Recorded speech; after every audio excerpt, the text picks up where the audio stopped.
First, you know that in the state of Florida, you can add emergency contact information directly to the Florida driver's license.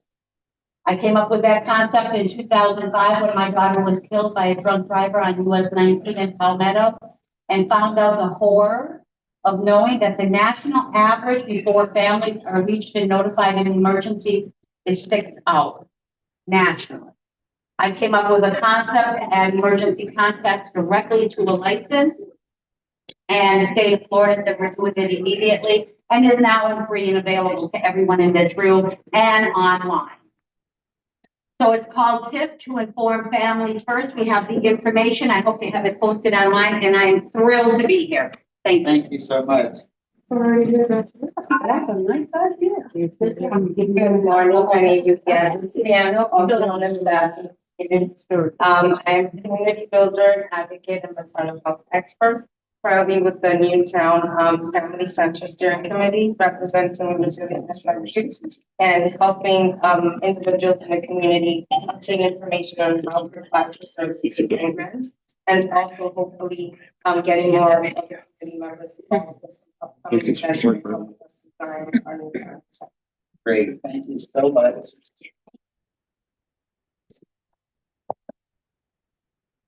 Hi, I'm Andrea Ruse, and thank you so much for inviting SRQ Strong here today. While many of the groups here are helping you to prepare for hurricane damage, get your checklist together, etc., SRQ Strong is building a community that cares for itself. And our job today is to help you prepare mentally and emotionally for the storm feet. So we do workshops to help people understand the trauma that can happen in a hurricane, the different phases of the hurricane, how you can build resilience through those phases. And then we also do some healing workshops, and we're working with other partners here in Newtown on some really exciting new community development projects. So SRQ Strong is here to serve this community in Sarasota and Livingston.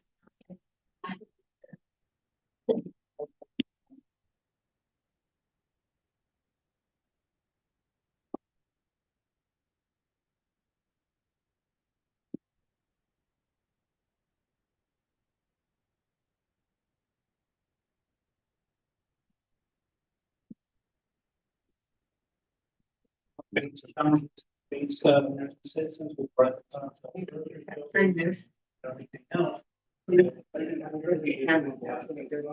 Was taking your picture. we provide many different resources for the community. We're here to answer any questions you may have. Thank you.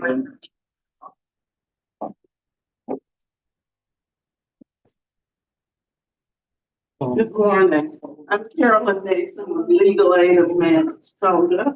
I'm based here in the Newtown community. And Legal Aid of Minnesota provides legal assistance to residents of the Sarasota and Manatee communities. And you wouldn't think, or some people, I guess, might not think that in a storm you might have legal concerns. But we all rode through last season's storm, and there are concerns out of the wazoo that we all had, including legal. And so I'm here today with some handout information on behalf of Legal Aid. I want to say that we are happy to be a part of this, and listen, any way we can try to be prepared for what might happen, we're going to be a better community for it. Thanks. Kathryn, thank you, Ms. Cameron. We appreciate you. Yeah, so we would just sort of fill in time, because he's going to have a chance to talk during the actual presentation. Okay. But we certainly want to give, you come in the picture with you, Tom. We want to give thanks to our co-hosts at Goodwill. MHI office is located in Stowe. Come on down. Well, here we got a lot of little snacks, a lot of good snacks out. And Goodwill is our wonderful partner with the MHI office's house. And you're going to hear from all of these organizations that were deaf with our presentation. If I ask everybody to come over to our little audience section, and we'll begin our presentation. And all of you guys on Facebook land, stick with us. We'll be continuing the projection. We hope that you'll tell your friends to like it and share on MHI Facebook so they can all see the program. And we are.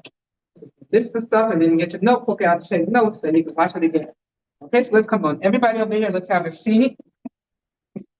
Okay. I hope all of this stuff actually works. Okay.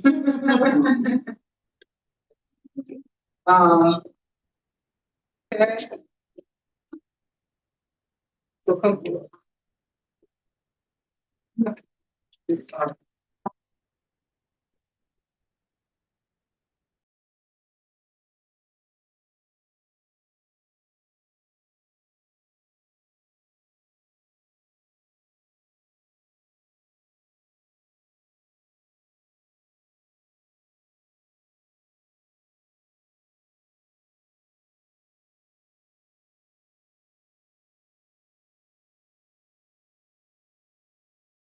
So we're really happy to have all of our wonderful community partners here with us today.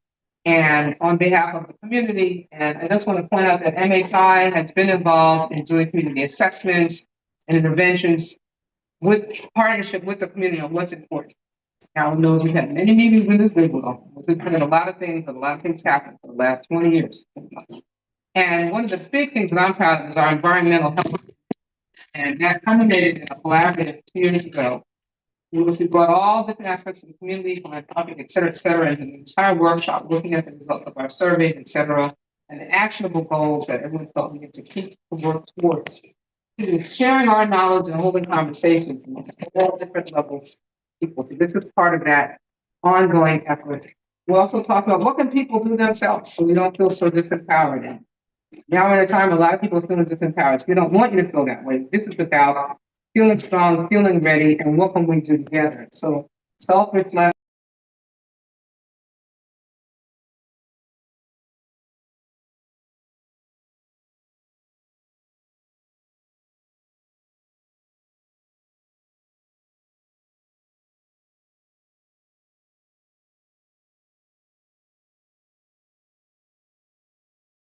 We need to know about these internal and external factors that have to do with health. Okay, internal factors, where you live affects how you walk.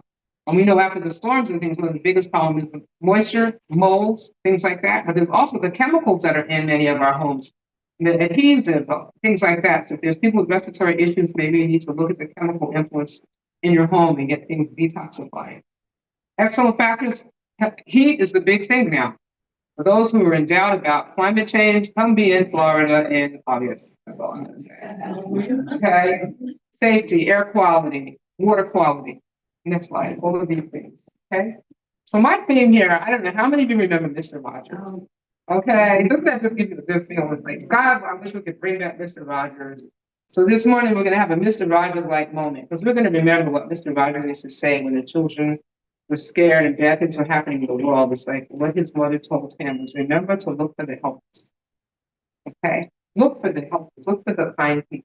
And so about this resilience meeting is about how we can all be good helpers while we know that help will be on the way. As we saw happen repeatedly, and certainly last year was a topper with the trifecta that we went through in our area. So much for the protection of the Indian mounds, huh, John? Next slide. Okay, and these are just some of the images. Remember Helene, Debbie, Milton, you know, these are the names, these are the stories, okay? October 9th, 2024, that was the topper. We thought we couldn't take enough and we got some more. But how did it happen? You know, we, right here in this building across the street of the bank, gathered as a community. Actually, we weren't in the building, we were in the parking lot because the trees down, we couldn't get in the building, there was no power. We gathered together, we helped one another, neighbors helping their neighbors. This is what we're about here, is we gotta be able to help each other. And like I say on the plane, first put the oxygen mask over your own face, right? So we have to make sure we have ourselves together so that we'll be able to help other people who maybe were less able to get it together. Next slide. So this is the visual now. We can't talk about Hurricane Preparedness without a picture of the hurricane. I mean, it's so intimidating. You know, you see this thing and it's like, oh my God, right? It is truly a force of nature. And so the only thing we can do is try to prepare and endure and get through it. as John will talk about, and emergency management will talk about, we've been dealing with this for a while. We know how to do these things, but we have to work together. We have to be sensible. And denial doesn't work well here. We've learned that the hard way. So part of what we're trying to do here is get everybody, don't let this be a monster, let this be an opportunity to get ready and to pull together and to, make it, because we did. As ugly as that was, we pulled through beautifully. Okay, next slide. Okay, so this is our little agenda today. We're going to talk about the preparation before the storm, how you're going to manage to get through the storm, and then after the storm's coming, what happens, what needs to go. This is the after the storm's part that gets to be real messy and real crazy and real headache for John. With his calls, God stole, right? We didn't have a meeting. If we can prep before the storm, getting through the storm and dealing with what happens after the storm is going to be a lot better for everybody. Better outcomes, less sickness, less death. So remember, just Milton alone, we lost 45 people. It could have been way worse. Okay. By then, people getting the hang of things. Okay. Next slide. Okay, so then after that, we'll have time to answer questions with the COAD.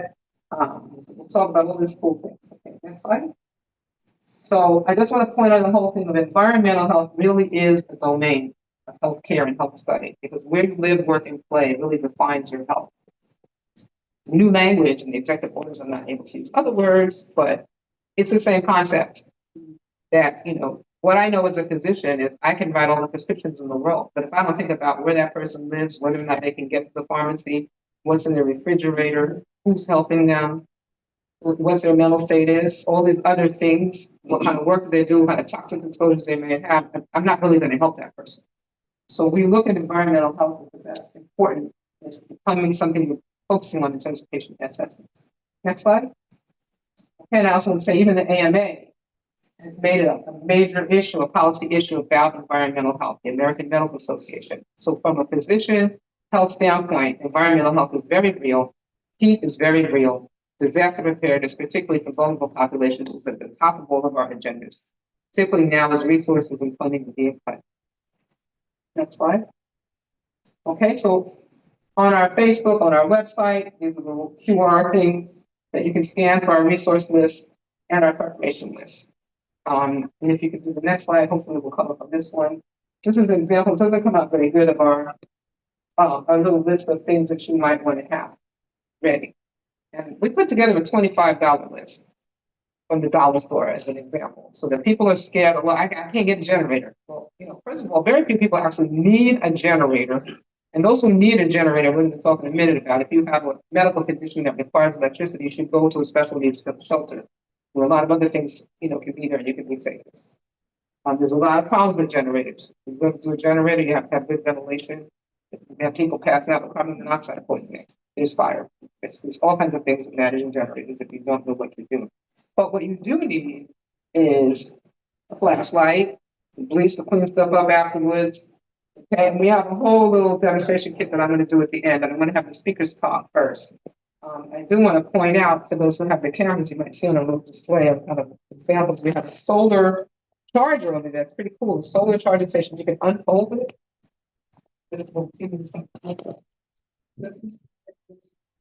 I'm sorry. Okay. It's a solar panel. Take a portable solar panel. Charge this bad boy out. You can run computers, phones, small refrigerators, a solar fan, stay cool. Yeah, how much does that cost? It's actually not as expensive as you would think. There's all different ones. I'm not here to promote any. I understand that. And then we have examples. The biggest thing on the drive home is having your documentation, all the important documents, your medical history, and your medication list, your identification. That's real important these days. Okay. And there's other things we'll go through in a minute in terms of the list. Let's go to the next slide, please. And I definitely, we're going to be hitting this a few times, but if you get nothing else from this presentation, if you or somebody you know or care for or care about has a special medical need, or an oxygen, you have a heart condition, just a heart failure, and these kind of things where you really need to stay cool, you really need to have an environment that has power to it. Then Sarasota and Amarylis both have special needs shelters, but you can't just ride up there in the morning of the storm saying, well, I need to come to the special needs shelter. You must register because it's involved. It's like going to, you can't just show up in my office and not have given me your past history, your medications and all that stuff. They don't really need all of that information, but they just need to know who you are because they'll be checking and they'll be checking for you if you don't show up. They'll be looking for you if there's a problem. And that's how we found people sometimes because they never got there and then it was a problem. So we need you to be registered. To register in Sarasota, it's 941-861-5000. You go to the website and you can go on there if you can manage that or get your grant, get somebody to help you do that. The website, Humanity County, also has a special needs registry. They notice on their website that they supply oxygen tanks and hopeful parameters. And they have a website as well for the next line. Okay, and then you can always call the Humanity 311 and then Sarasota 211. You can find a lot more information. John, more. The phone number for Manatee is 941-748-4501. Okay. Next slide. Okay, now I think we're going to hear from our emergency management guest speaker. And if you wouldn't mind to introduce yourself and welcome and thank you so much. And I want to talk about dedication because this is how we roll. And we all work in partnership. We worked many years as an extension with the health department, a hospital, disaster coordinators, et cetera. And everybody's busy. There's a whole other presentation going on. There's several presentations going on. We understand that. It's all the parts of the community needs to be informed. And this dedicated soul made sure that we got these slides at 4 o'clock this morning. And guess what? Our team was up. And we got them. So we want to thank you. Come on up. Thank you very much. Yourself and what's your role? So my name is Kathryn Thompson. I'm with Sarasota County Emergency Management Services. I am the emergency management logistics chief. So if you have a building, I get the stuff for it. So it would equivalent to cleaner maybe back in the day when somebody needed something. I'm the one that gets it to you. But we all work as a team in Sarasota. It's a fantastic team. I've only started with Sarasota since May 19th. Prior to that, I was with the Florida Division. Thank you very much. The Florida Division of Emergency Management in the state of Florida for almost 5 years. And I was up until just recently starting here, the Emergency Management Regional Coordinator for Region 6, which had multiple counties, and then Region 9 had 6 counties. So that includes last year when all the what's going on, all the different storms. I've had 6 counties to assist with recovery and cover the response position. So it is a lot, and what everybody has been through is a lot. But Sarasota itself, I really love Sarasota. The residents here, a lot of the counties are the same way. But Sarasota also, you all come together and care for each other. It's just a great place to be, great place to live. And so I appreciate being with the county. So we're going to talk about the 2025 hurricane season. And so it was set up because I wasn't sure who was going to be here, so my apologies. But if it's okay with you, I'd like to just really quickly, there's not, many of us physically sitting here, there's quite a few online, but if you could just say your name and one quick, please, memory of last year's season, please. Would you like to start, ma'am? Okay, well, I'm Dr. Merritt. Sorry, this may not be the best. So I'm Dr. Merritt and I'm with the Multicultural Health Institute. And my memory of the hurricanes was flying in. It was after Milton, I guess, when the thing blew off in Tampa. Mm-hmm. Yeah. And not knowing what I was going to encounter when I got back here, and seeing that thing shredded off, like the power of the storm from the air, like really seeing things, crushed down, and a soreness in my heart, like my little town got a direct hit, and the uncertainty of what I was going to anticipate. And in fact, when I got into Tampa, that was the only way I could get in, because Sarasota, the airport was shut down. And I was trying to see about my aunt in Brandon, because I'd lost contact, and I know her and her sister had heart issues. And I had to drive all kinds of crazy ways because of all the trees and everything that were down. And when I got to them, they were in such a state. But the amazing thing was, and they had no power or anything, but they had a generator. Their church had found their way to them and ensured that they had food and water and that they were being taken care of. So the thing about it is the helpless. That's what I felt so good that I was coming in and our team was already on the ground and we were doing the same things. So I think I'm gonna go off with this mic. I think it's making a reverb. Can you guys hear us okay without it? Okay. Who else wants to share about the storm? Would you like to share about the storm? And you don't have to, you can, if you don't have to, just your name, and I'm getting to the point. Okay.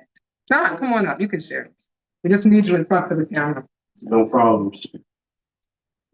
So my name's John Livingston. I'm with Unitedway, South Sarasota County. I was at the EOC immediately after Milton came through, and they needed somebody to go down and do windshield assessments down through South County. So driving through Englewood on Lemon Bay, and it looked like someone put a bomb inside a house, and the blocks were like Legos in the front yard. So I pulled up to this house because I seen a lady out back. And I introduced myself and told her that I was driving around, asked if she was okay. She said, I don't know what I'm going to do. She had her arm on a palm tree and she said, what can we do? How are we going to fix this? My neighborhood is gone. My house is gone. I was with somebody else. We reassured her that between the county, the COAD, the long-term recovery group, that we would find help. We would find resources for her and her neighbors. Her house is still standing. We have put 6x6 boards up to hold it in place until we get the permit to rebuild the back wall. She's still down and out because in 35 years they've had the house, saltwater has never touched it. And they got 4 feet and then 6 to 10 feet a week or 10 days later. So it's kind of a sad story, but also a win because there's hope and we're going to help her rebuild. Thank you, John. Fantastic. Please come on up. Tom. Hi, I'm Tom Rogers with Goodwill, Minnesota. I'm the site coordinator here for career facilitator, work for employment, job connection. But prior to that, I wasn't working with Goodwill at the time. I was ex-military in the National Guard. And when Milton hit, I'm one of those people in the community who are working, live in an area where we have a home association. I do all the hurricane prep for everybody in the community, make sure everybody has their totes and all the requirement stuff. Well, hurricane hits that day. Next morning, everybody comes out, assessing the damage, structural damage, carports ripped apart. My roof had some damage, everything's going on. We're all doing the assessment, and I see the main road getting in and out of our housing area is blocked by fallen trees. I mean, you cannot get out. And it was around 7:30 in the morning, and I'm already trying to tell people how we're trying to do this, make an emergency path, trying to come up with a plan. And all of a sudden, I see a truck pull in, and I used to be in the National Guard here before, so I'm familiar with hurricane response. It was 7:35 that morning. What they call a hit team came out to assess. They go around the areas and neighborhoods, and they were there at 7:35 in the morning. Guys jumped out from a fellow infantry group. I was in artillery. I knew the guy, knew the NCA, he was still in. They were clearing trees, clearing a path. I was so emotionally excited because we had people in my community that needed emergency services. And I was ready to come over with whatever way we could get them to the hospital we had to. Those guys were instrumental in getting that done. And I thanked them. I made sure the leadership knew about it. They were gone in 30 minutes. They did what they needed to do. They moved on to the next area. And again, it's that community partnership that's so important.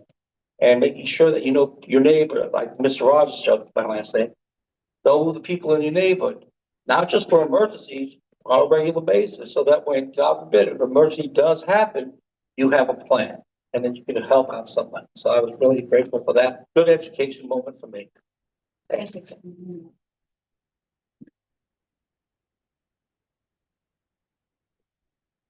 My name is Yasmin Soriano. I'm with the Newtown Family Center and as well as with SRQ Resilience. But I remember I am a resident of the Newtown Estates, and in between Debbie and Helen and Milton, I attended a maternal health conference, so I didn't know what I was flying into. But I think that one of the biggest shock factors was that in the time that we had been living there, the flooding that ended up happening in our neighborhood, that started highlighting other issues. To the doctor's point, environmental issues with systemic issues within our sewer and water. We started seeing flooding at levels that the community will say that they have never seen. But what I also ended up doing, we got in the car as a family and kind of surveyed the area, and the amount of roofs that were torn off, the amount of fencing, we're pretty much convinced that we had to have had some either huge air funnels or tornado in that tunnel area, trees being taken down and then we get hit again. And I think that being in Newtown was very different, that I saw the response to the rest of the county. And the resiliency was community. To us, it wasn't, we didn't see the trucks coming at the same way. We had to do this ourselves. And I think that community building and working with community partners and being able to say, hey, Carlos, we need this. MHI being present, and that's what taught us where our resiliency is. And our resiliency is with each other. And my neighbor giving us eggs and us having a barbecue just in the backyard. And that's where I realized that our issues are, our community is so strong that we have become so resilient, and yet our systems that are supposed to be protecting our health are falling apart. And what Milton showed us was how vulnerable we are as a community to one more Milton. And I think that that's where, I remember with SRQ Strong that did their diagram, and I was at a meeting and I said, where's Newtown? You have everybody on there, but where's Newtown? And they just removed section 4 of their legislation. It removes the data of Newtown. Unitedway has the data of how many people they serve in Newtown alone. And I think that that's the part that I want us to understand, that this community continues to be resilient because we don't have a choice. And we continue to be a community that people will envy us because we don't have a choice but being together with each other and finding organizations that are willing to work with us at ground levels. So I think that that's what's important for us to be a resilient Sarasota County. Every single community has to be part of Sarasota County as a whole. And Newtown is extremely unique. With so many flavors. And I think that that's what makes us, that's what impacted me the most out of those storms. We came out stronger, knowing, you know what, it's time to fight back, even if it's a little bit, and show them that we are important as well.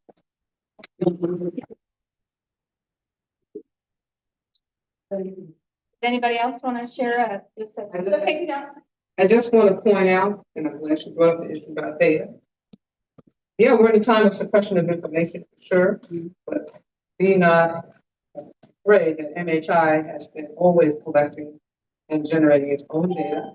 And the community-led data across sectors of health, Robert B. Johnson funded study remains on our dashboard, our website, and it includes our perception of what's important, what the concerns are. And we also have a lot of the data, the demographics of this area and need, and we'll provide that.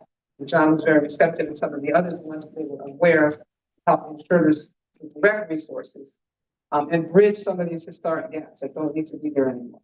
That's what we're doing this right now. So we get everybody on the same page together, and we can get back on and stay on the maps and make sure that we know areas that flood the storm. We know areas where there's vulnerable people, and I'm also trying to work on a project at the hospital on identifying our vulnerable people that are in the community, that are frequently in the area, et cetera. Dr. Collins will come up with your last night. She could be here. But I love that. Would you like to continue with your great presentation? Oh, yes, ma'am. Thank you. Thank you for sharing. I don't think I need a mic. But the reason that I do that is because everybody has different perspectives. Everybody had a different emotion. Out of all the storms, one of the storms I was deployed here to Sarasota and lost my home and my vehicle. And then right after that, one of the storms happened in Fort Myers, I couldn't find one of my own children. And she is an adult, but we had a comms plan and that didn't work. There was a failure right there. And so everybody has different emotions when it comes to, disasters and hurricanes. And that's why it's so great they're doing this to prepare. But if we look at this picture, something sticks out to somebody, something sticks out to somebody else. If it was a picture of the ocean, I would say, what a lovely sun, it looks beautiful. Somebody else could say, well, that beach looks lovely. But all of us are pieces of this puzzle that we're putting together and what they're doing here. So everybody that's here and all your opinions and all your emotions and all your experiences helps the community say, let's prepare for the next thing. So I appreciate you sharing that. And thank you for sharing that. I did not know that either. So here, we have disasters by incident. And the reason that we have this, and I apologize, it's on the screen, so it looks a little fuzzy, but the premise of this is everybody always prepares for hurricanes. It's not just hurricanes that we should be preparing for, for the future. There's hurricanes, there's, lightning, fire, there's tropical storms, temperature. You mentioned the heat is so bad. It is bad in August. Just different things and other no-notice events. For example, a no-notice event would be a tornado. So just to learn to prepare for different things. And this county, Sarasota County, has had 48 declared disasters, and this date is May 2nd of 53 to March 24, 2025. And that's a lot. First, you have to meet all the criteria to get to declared. And if you want to go to the next screen, thank you very much. So emergencies are tiered. That's how it works. So when I started years ago, so I've been in this 20 years, and I started out way, way, way early on. One of the tornadoes they show on the FEMA trainings is actually beside my uncle's house. My uncle's house was hit by a tornado. So we learned very young to prepare. So we were out in the community. It was very small, very rural, very underpowered, and not a lot of money in the county. And so when things happened, we weren't really the first to receive assistance. And that unfortunately does happen sometimes. And so we didn't understand why all these houses were wiped off the foundation and people were hurt. And, why weren't certain people coming to help? And that's something, as I learned through that, then I started to volunteer for the Salvation Army. I worked with international missions, doing earthquakes, volcanoes, feeding missions around the world, helping do emergency management for people. It stemmed out that little incident from my family because we were so devastated and we were looking for where's the help. And so we didn't understand. And so it starts out as an incident. It goes to the local response, the local first responders, the NGOs. Honestly, praise the Lord for Don and your group and a lot of people here that help the feeding bank and everything. Private sector, a lot of them help. Individual families, like you had mentioned, your whole neighborhood gets together. Your neighborhood got together. You become families within your own and you help yourself. So if it exceeds what the local response can handle, then the state steps in. If the response requires more than the state can handle, we reach out to state, mutual aid, and then thereafter the federal resources. So there's a process that goes through and it has to meet certain criteria. And that's how that flows. Next slide, please.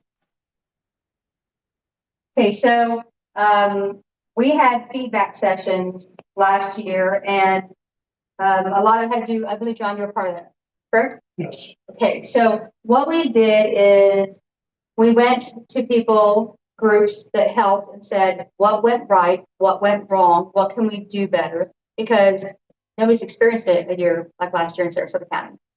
And so what they learned is, first off, they would call the stakeholders in control and the analysis of the core capabilities. And they just went through different things: planning, public information and warning systems, situational assessment, operational coordination, mass care services. Did anybody know anybody that was in a shelter here? Okay, thank you. So these are things that we went to them and people and said, can you give us the feedback? In Sarasota County, the staff of the management and your commissioners, they really do care. I've seen them have a real care about learning and doing better. And then logistics and supply chain management. Next slide, please. Again, these are just bullet points of things that they went over. So incorporating personnel from other county departments. We did have people that came from different counties, different states. I do not want to mention any because I will miss some. But there were people from different states, again, who came to help us. We had 921 resource requests. Now, what that means is we put in something, for example, a comfort station. This is the number for last year. That's what we did for each one. And that's a lot. It's a great deal. We had source management and 544 for Milton. yes. Yeah, and I think this is purely opinion.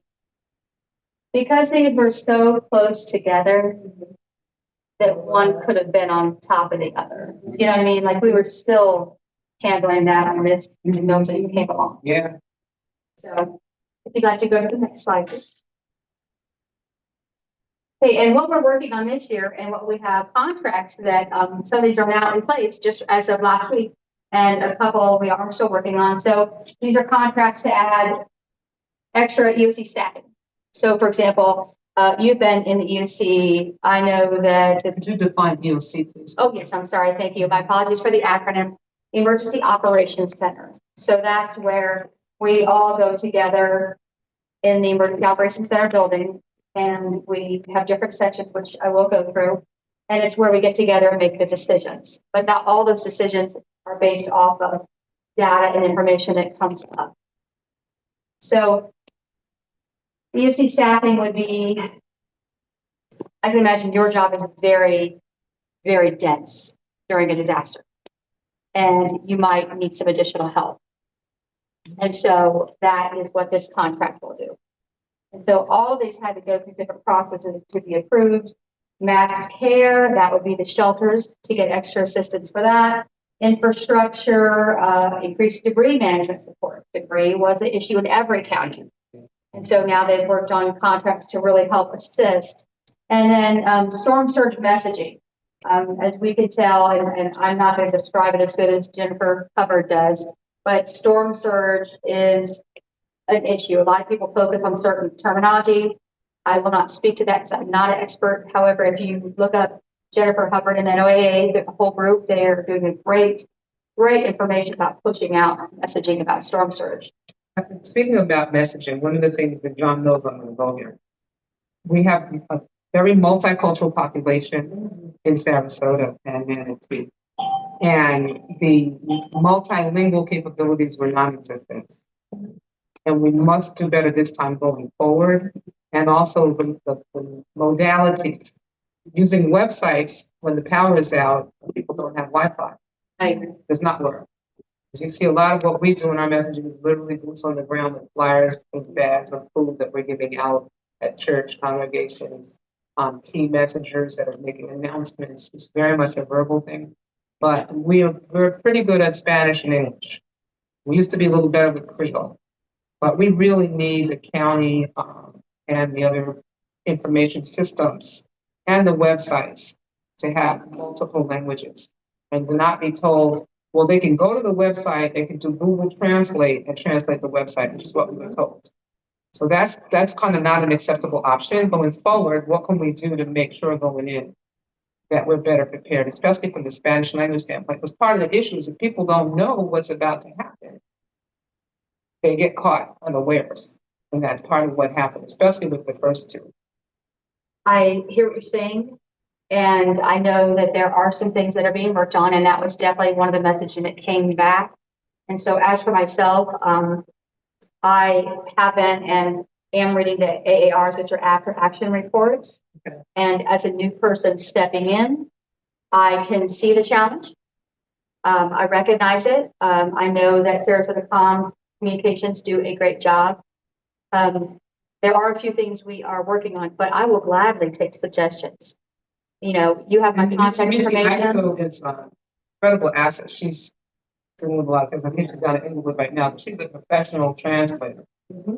And she's in the county system, and she's helped us pro bono. And she's certainly, I know a person that's there that probably is underutilized in that regard. Thank you for that. I did not know that, but I really, you have my contact information. I don't feel that in any position I've ever been, that it's, well, that's the way we've done it. That's the way it's gonna stay. Well, we're happy to hear that. Welcome. Yeah. You haven't been with Sarasota government long enough. Yeah, that's the standard line. Well, We've always done it. I don't know about that. I apologize if that's the messaging you have. I know that when and as I have worked with Sarasota for the last few years, as a representative from the state, my experience with them has been very evolving and really willing to serve the people. And that's why I wanted to work here, because I want to be of service. I have the heart of a servant. That's why I do this. So I appreciate that. And I'm sorry that's the experience that you had. But I know that we as a team are working to change that. And that information you gave me, I will gladly accept it. Please send me the contact details if you don't mind. Sure. And then if you and I would like to Yeah, we'll definitely be talking. That'd be great. So I see you have us ready for storm surge. This is an important one. Everybody pay Yes, attention. yes. So this Storm one, surge, this is a big deal. Sandra, our emergency manager, she's fantastic. She was joking that the storms were following her because she was in Lee County for Ian and she came here and all these storms and she's like, that's it.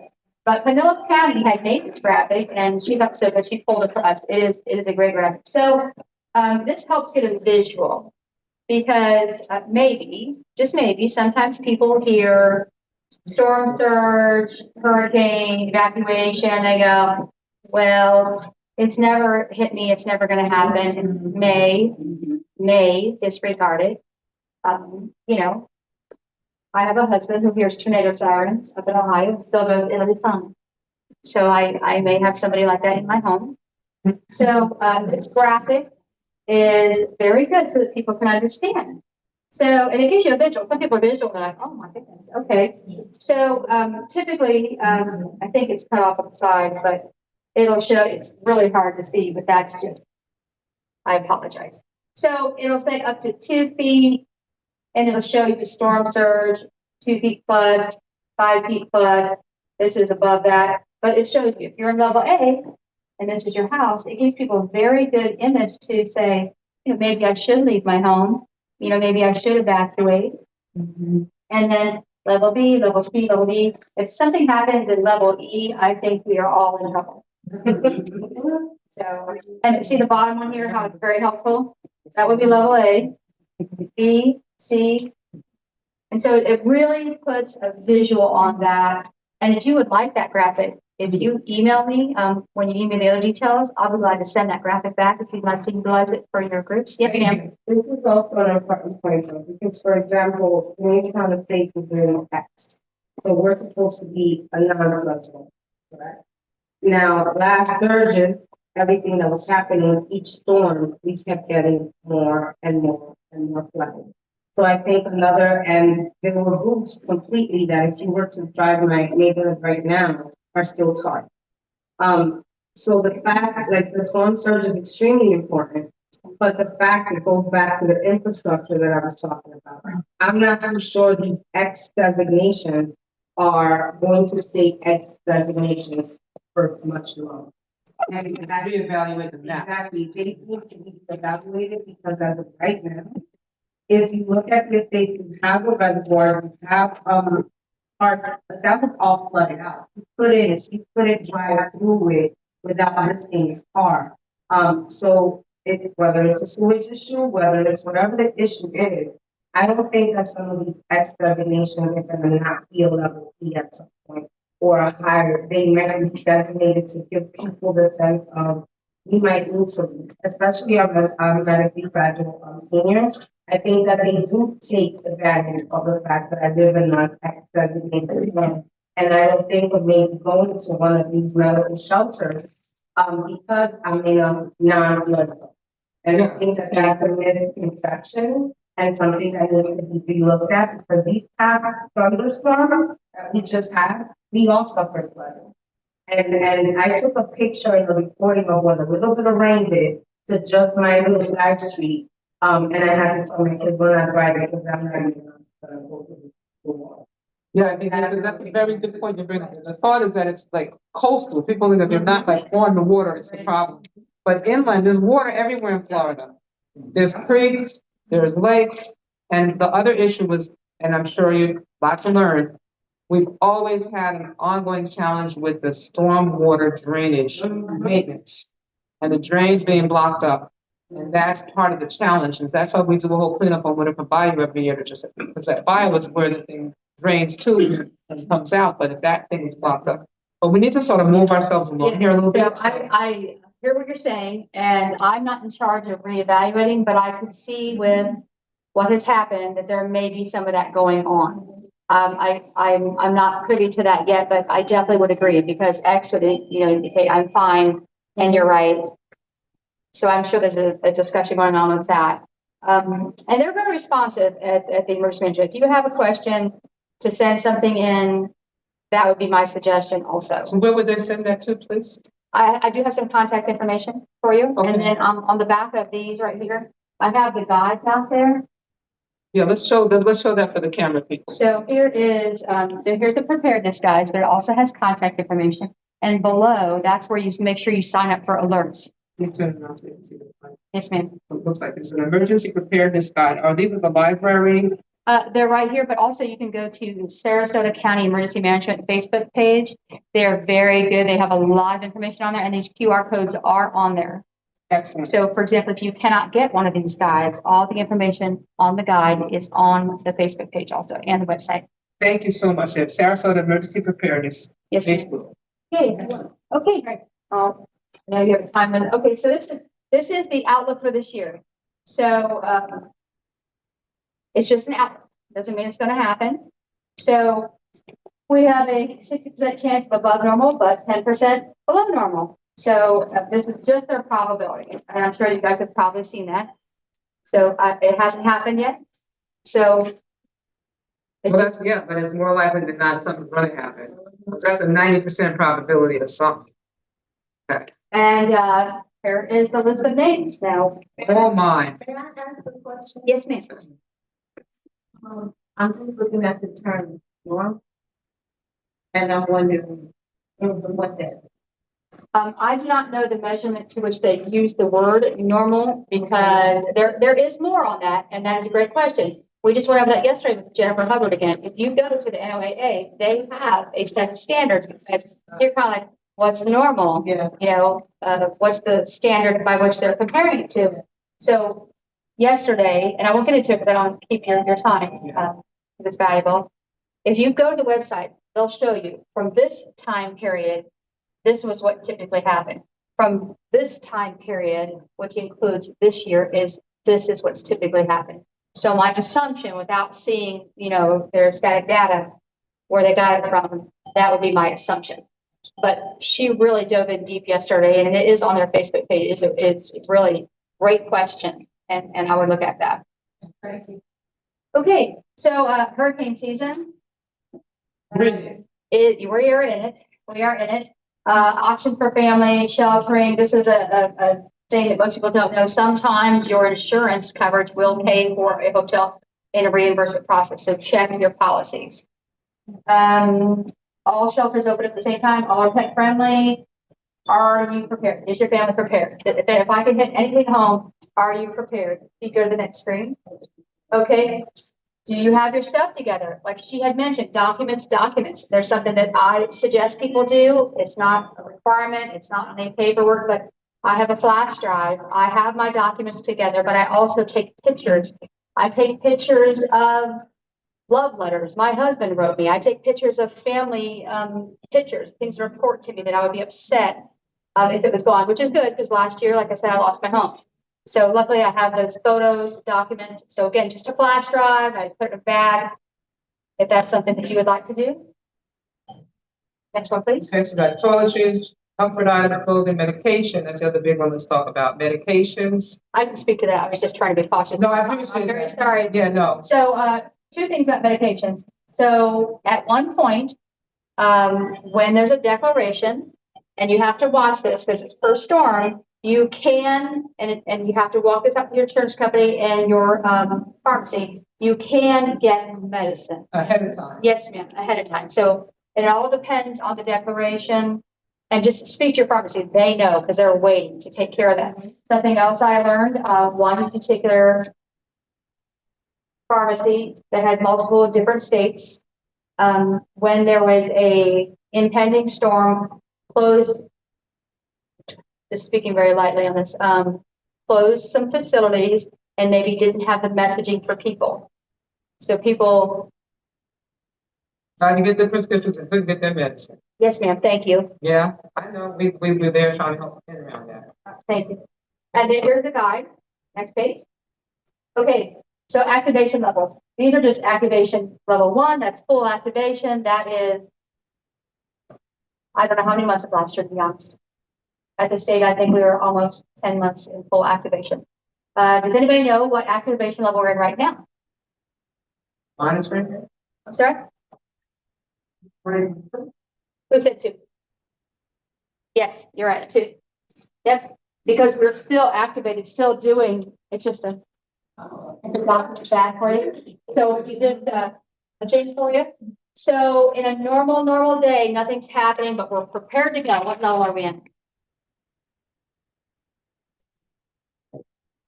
Speak up. We're prepared, we're ready to jump, nothing's happening. What level are we in? Who said 3? Well, you said first? Well, I have 2. How's that?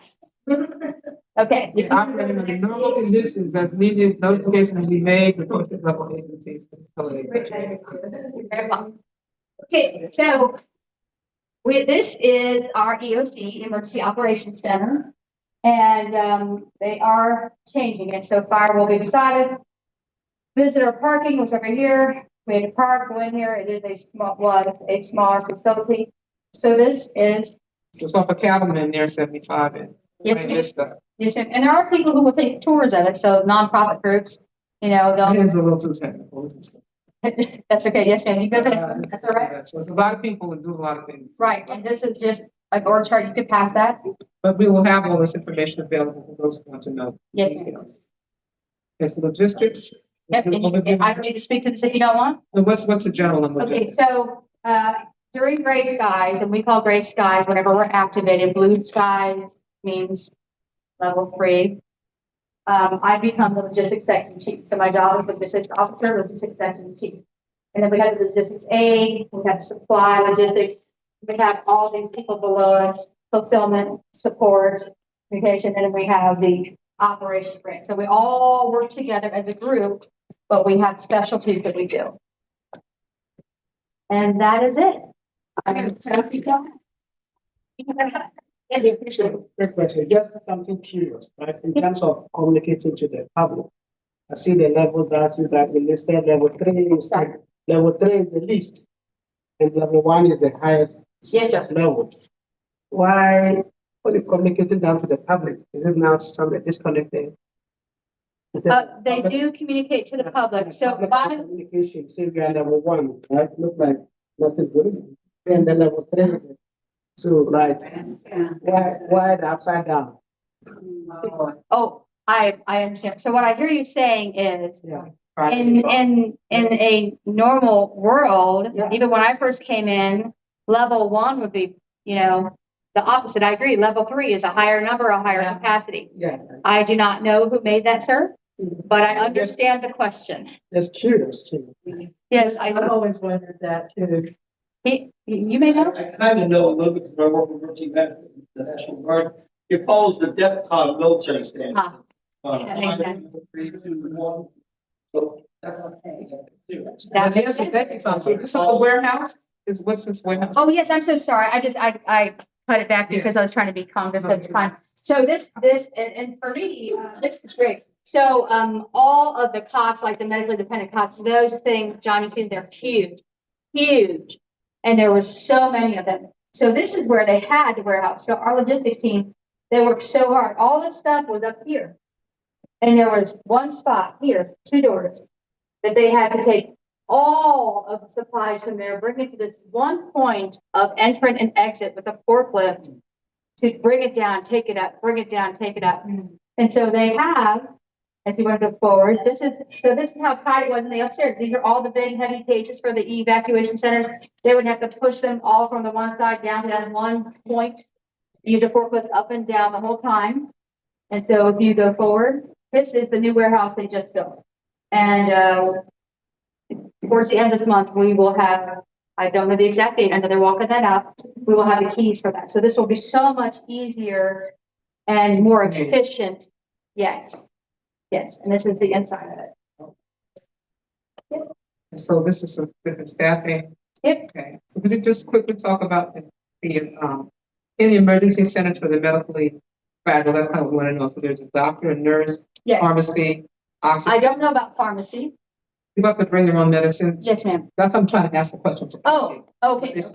Yes, so we actually have staff, and these are extra contracts that we're working on. So I know that the liquid oxygen contract was just signed, the staffing to help bring extra people there has been signed. So we will have extra medical staff there. Now, to drill that down on how many yet, I do not know the exact answer to that. We just signed it last week. So there's a lot of new contracts to help bolster the evacuation center, the EOC needs the staffing to help be more efficient. And this is just a quick glimpse of, you know, the money that it takes. And then if you go to the next one, these are just some extra pictures. We have the Dorsey KP, the pool today park. There it is. Thank you. Okay, thank you so much. So we see that our county is working hard for us, guys. You know, but we're also to be better connected in. And we appreciate that. You saw our friend Mary Butler, who I'm not sure, I'm not seeing her on the Mary's at the CCMA meeting. yeah. So we appreciate that from Amarylis Park Neighborhood Association, which is the group. And then now we're going to hear from Melissa at the Red Cross, although bear with me for a minute because I'm gonna have to switch. Sorry, the video. Is it here?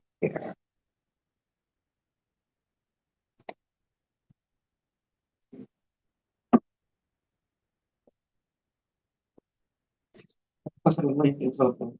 Sorry. I'm trying not to close this. Nobody told me when I went to medical school, I learned how to do computer specialist as well.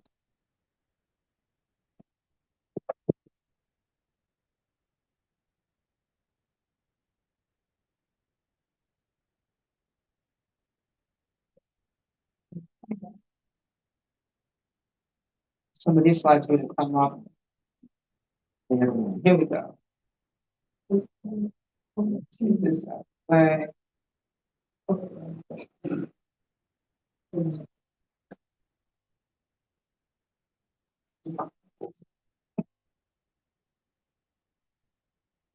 Sorry.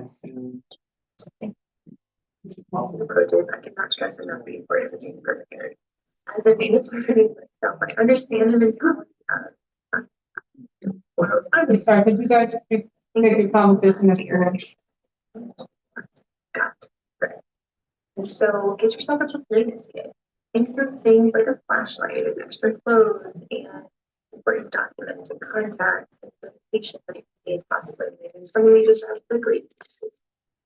Have a plan. Do you know your information? And exactly where you're going to go.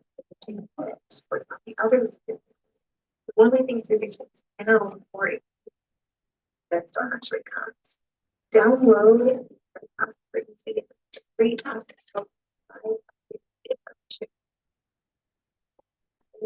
it can give you resources for this looking for food or shelters or things are located. Also, if you do encounter the emergency storm, we are the grateful part of this. So yes, hurricane season is coming. yes, we are not looking forward to it. We can do this, we are strong and we're or we are like, we'll be able to.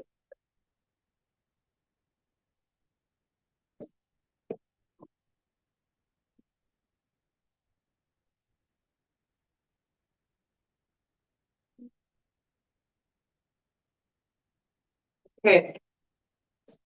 That was Melissa. They're doing multiple things with the American Red Cross. We've had a MOU with them for a while. Let's go back. This one. We heard from the emergency management. Goodwill, Tom. And you're on. Stay there. Okay, everyone. My name is Tom Rogers. I work, I'm a site coordinator here at Selby. My primary job is I work with community resources and career talent development for the community with job connections. While Goodwill mission is to empower people, changing lives through the power of work.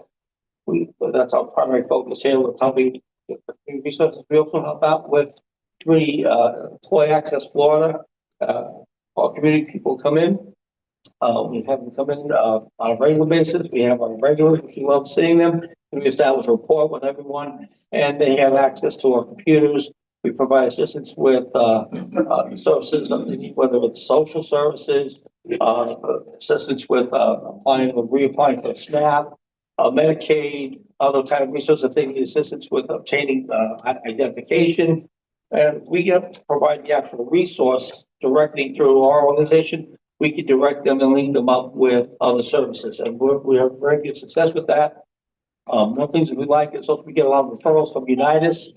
So throughout various other community groups, 211, and also we work with Manatee with 311. We do a lot of outreach with the various community services. And the thing I'm excited about, even though our focus is employment, we do a lot with trying to reach out to just within the community, also with veterans in the community. So veterans of color, veterans of their ethnicities, we want to do a lot of outreach to them as well. To explain the services we have here. We have communications with various organizations that are like NGOs, veteran-based NGOs, to help them out with housing issues, assistance. In addition to employment, you'd be surprised how many organizations are out there that we're trying to coordinate with to kind of provide that information out to the community. One thing I'm happy about, in a short amount of time I've been here, is I met Dr. Lisa actually through the kayaking program, and a lot of great outreach with the community and organizations like that. We're hoping to expand upon that and communicate that out to the community, because one of the things that I'm concerned about is that we don't always get the message out. And when people find out, they go to another location when it was right here in the community, but nobody explained that to them. Well, they think job connection is just jobs for Goodwill. It's not. It's for jobs for the community. And so we want to communicate that, get that out to our various organizations, partnership with the resources in the area, and just happy to be one in the community. Being from New York, and just the whole focus is different languages, different cultures. All out of all the differences, we have more commonality. And I think once we get through that, we can then achieve those goals that we're trying to do in the community. So I'm excited about that. Glad you guys are here. This is great. And like I said, I share all the stuff up through the chain, throughout the other veteran services groups and people. And again, like I said, we're just really happy to be here, be a partner with this. Thank you, Tom. We're happy to have you as well. Thank you. And they also have a great PTSD, the literature about PTSD. Let me, I'm sorry, 1 second, sorry. Yeah, because that's a area of and a lot of people think PTSD is war related. It's not. There's the concept of post-traumatic stress, and they're coming up with new terminologies for that. It's dealing with major events in one's life that are fundamentally shifting. In other words, it's what we call a huge change in our daily behaviors, to where it affects our functioning. It can affect our socio-motor skills. It can affect the way we interact with regular daily events. And the concept of PTSD has been around. They've had different names throughout history, but the bottom line is you're a lot of resources to address it, because on the veteran side of the house, we lose too many veterans to suicide because of not getting the communication of those services we have. So PTSD is a major focus we look at from the military aspect, but we know that it also affects the community, especially with events, life-changing events like hurricanes, natural disasters, major cataclysmic events that can impact the neighborhood that may not make the national news. So when something happens in the community, again, there are resources out there. You're not alone. You just need to get those resources out, communicate that, and we can try to link up.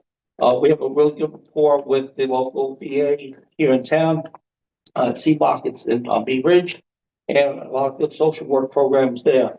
But again, that PTSD is a major factor that again, want to communicate the resources are there, and through not just through the Goodwill organization, but through a lot of other ancillary organizations to kind of partner that and communicate that out there, so that we could reduce those incidences, not just from the military side of the house, but also within the community. Thank you for bringing that up. Thank you. Thank you so much. Okay.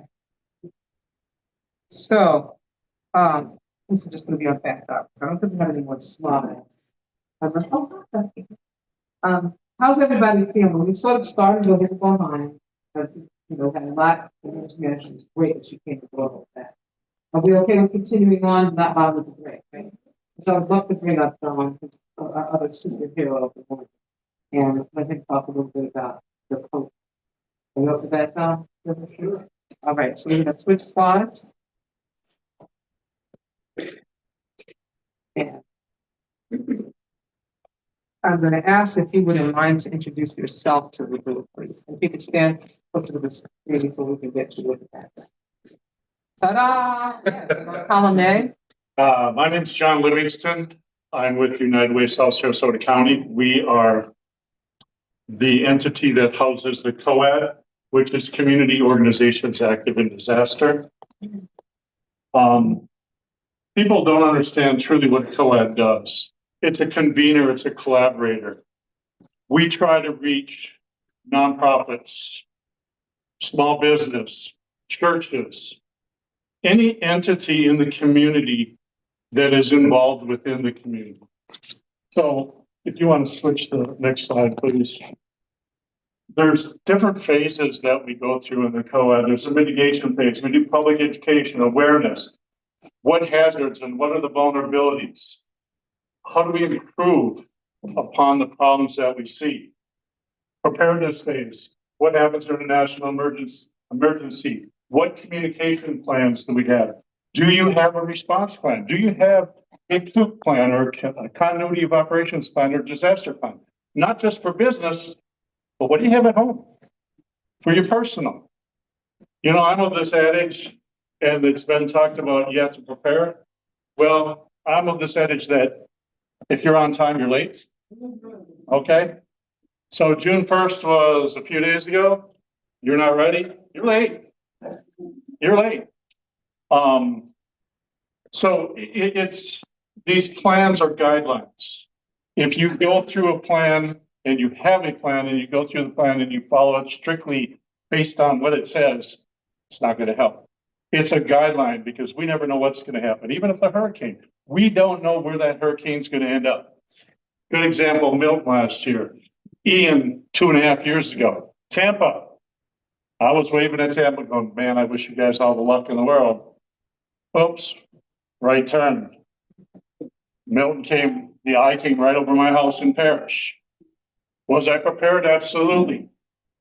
I also prepared with God. Psalm 91 was read in my house multiple times. It worked. But it's disaster planning guideline. If it takes a turn, you still have the guide there that you can move. It's flexibility. It's being ready. What are the early warnings? What are standard operating procedures? So response phase, communication, coordination, and saving lives. That's the COAD. So before storm hits, we about 48, 72 hours before, we'll call all our partners together and do Zoom calls and talk about Is everybody ready? What resources do you have? We know where you're located. We want redundancy. So if it hits in North County, South County has some of the same resources. If it hits in South County, North County's got the resources. So it's getting as many entities involved as possible. And I know that Newtown's a strong community. It's a resilient community, but we can make it better. If people are out there and people here, if you know churches, are they involved in the COAD? If not, ask them and get them involved. Nonprofits in your community, if they're not involved in the COAD, get them involved.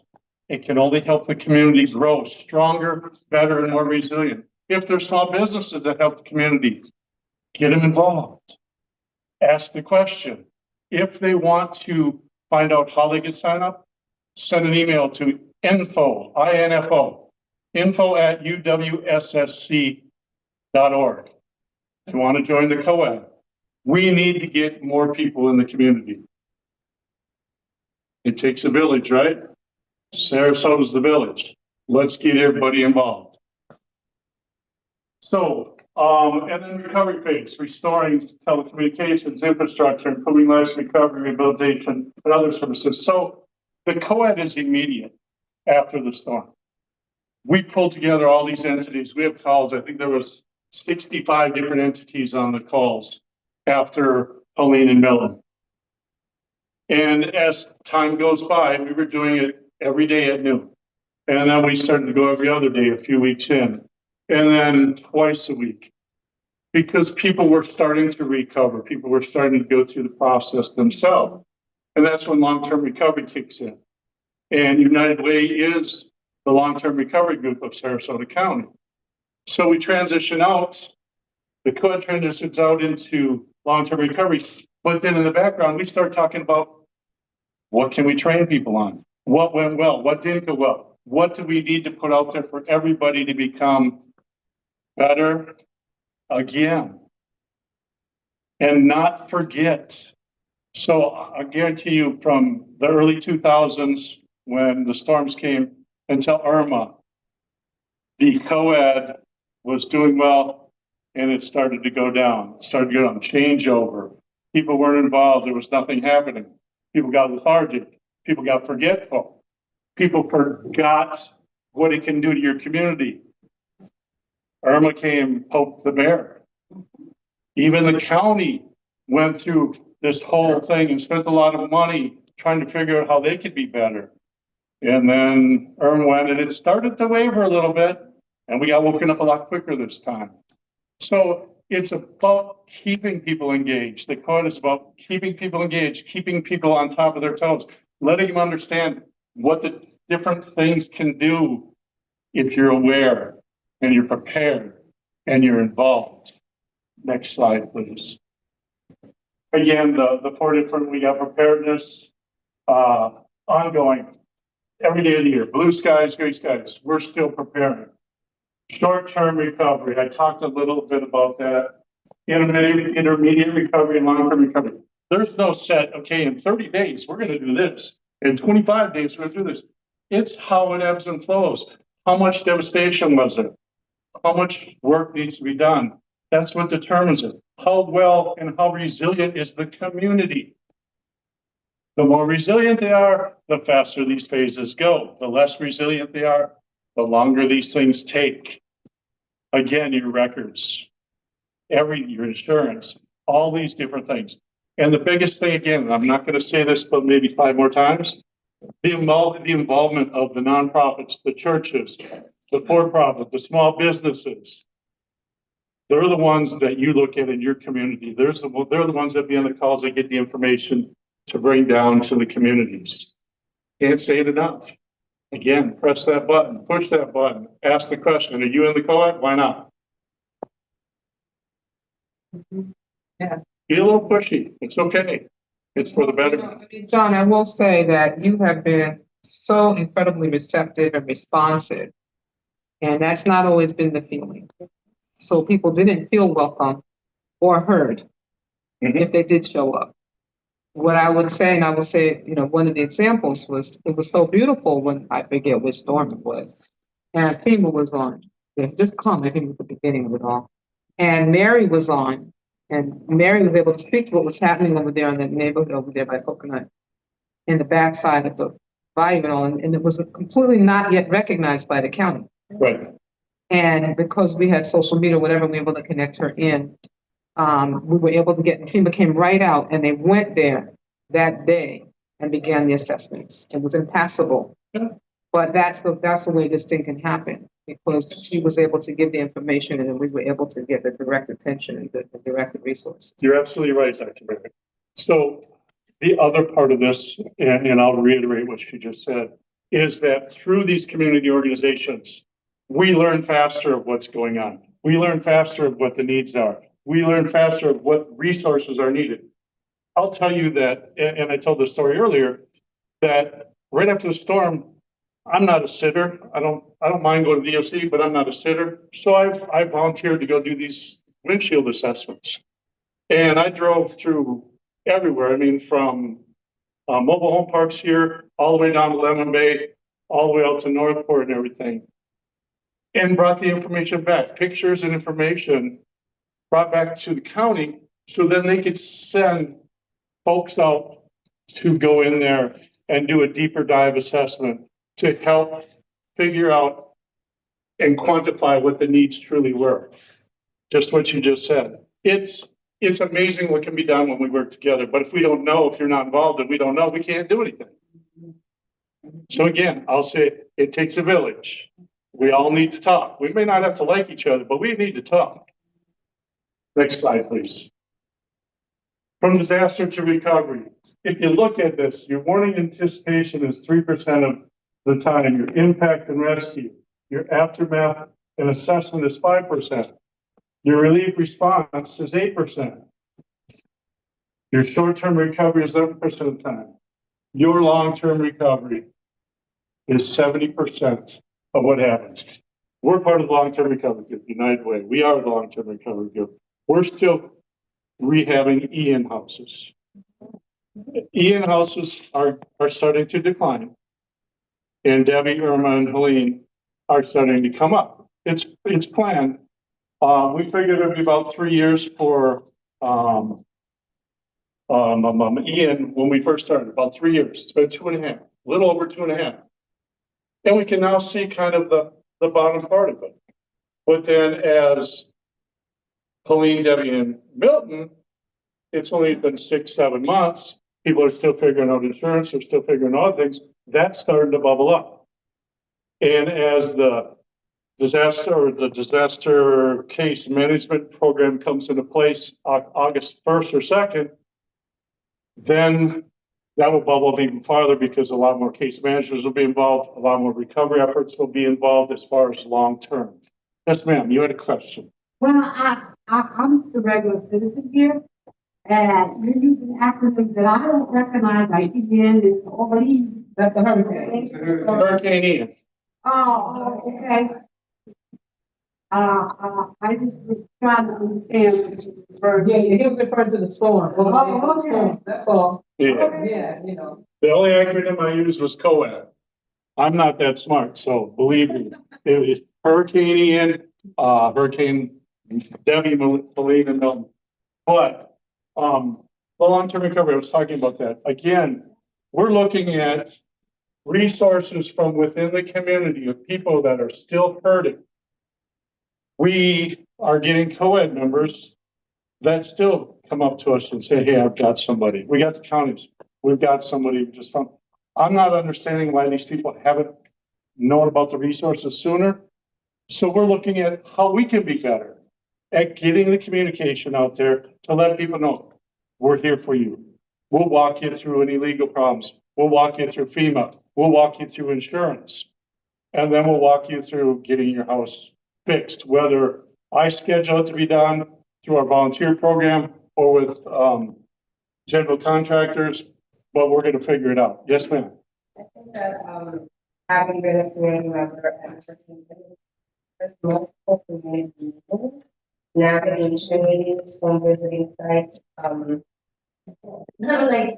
visiting sites and different organizations that whole monthly meetings and bi-monthly meetings, and that would be a great way to get into the boots on the ground, because your home visitors, the Florida Health Department and First 1,000 Days run one, which is an excellent one, because they work with the families. So they're working with people who are in these already vulnerable, locations. The formerly known as Master Shagwan, there's multiple organizations Right. within there. Familiar with them? The medical, centers as well in the hospitals. And I primarily at that time was working with a lot of pregnant women and having to go to their homes to drop off supplies. They don't know the stats when you're a renter. So I think another issue that needs to be discussed and addressed at some point is we keep focusing on the homeowners as it should. But then you have a group of people who are renters that had a lot of loss and Yes. no way of, and thank you to All Faces Rent, because they're the ones who stepped up and second chance, that's opportunity.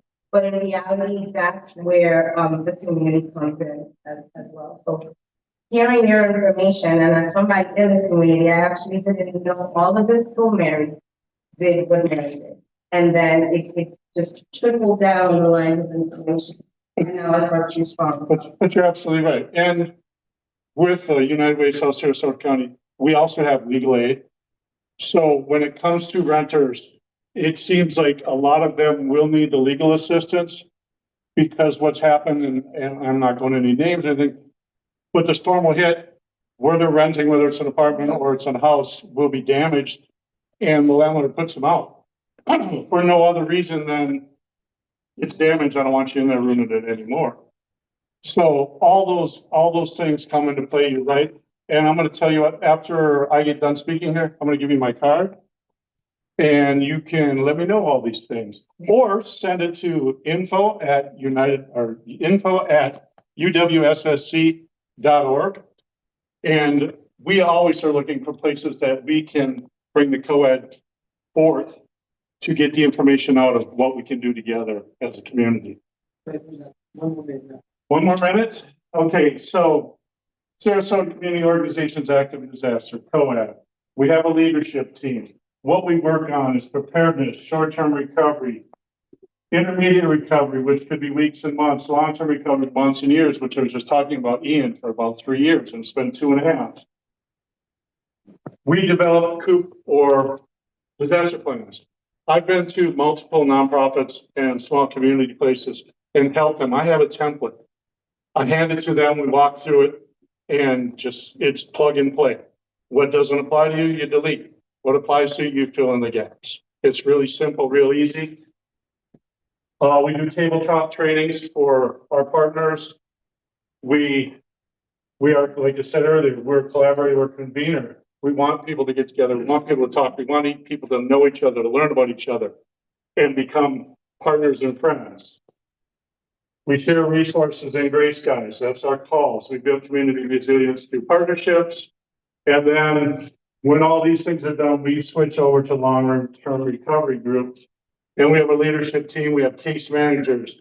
The construction team is me. We have emotional and spiritual care. What was that? No, wasn't say the construction team is me. You're the lead on that. And then unmet needs team. So all these things come together. It's not just a little small entity or a little small thing here and there. We are community-wide. We want to involve more people. We need people on the ground to get and push and point the fingers and say, hey, are you part of the COAD? We need you in there. We need our community to be represented, because then resources come faster and we become more resilient. So any other questions? I just wanted to comment on the case management team. Do you have multilingual case managers? We do. What languages would you say? So mostly Hispanic or Spanish and English, but in Polish, we do have Ukraine, Polish, because we do have in Northport a huge Polish and Ukraine population. So those are things that we're looking at. We're also looking at doing vulnerability studies of different areas based on the zip codes. We just haven't got the grant yet, and we're going to look at how we can get into those areas and help them prepare better because of their higher vulnerabilities. So We'll be happy to share data that we have, and we'd be happy to join in on that grant if there's any possibilities. let's sort of always work together. We thank you for that. Mr. Livingston, you're wonderful. Thank you.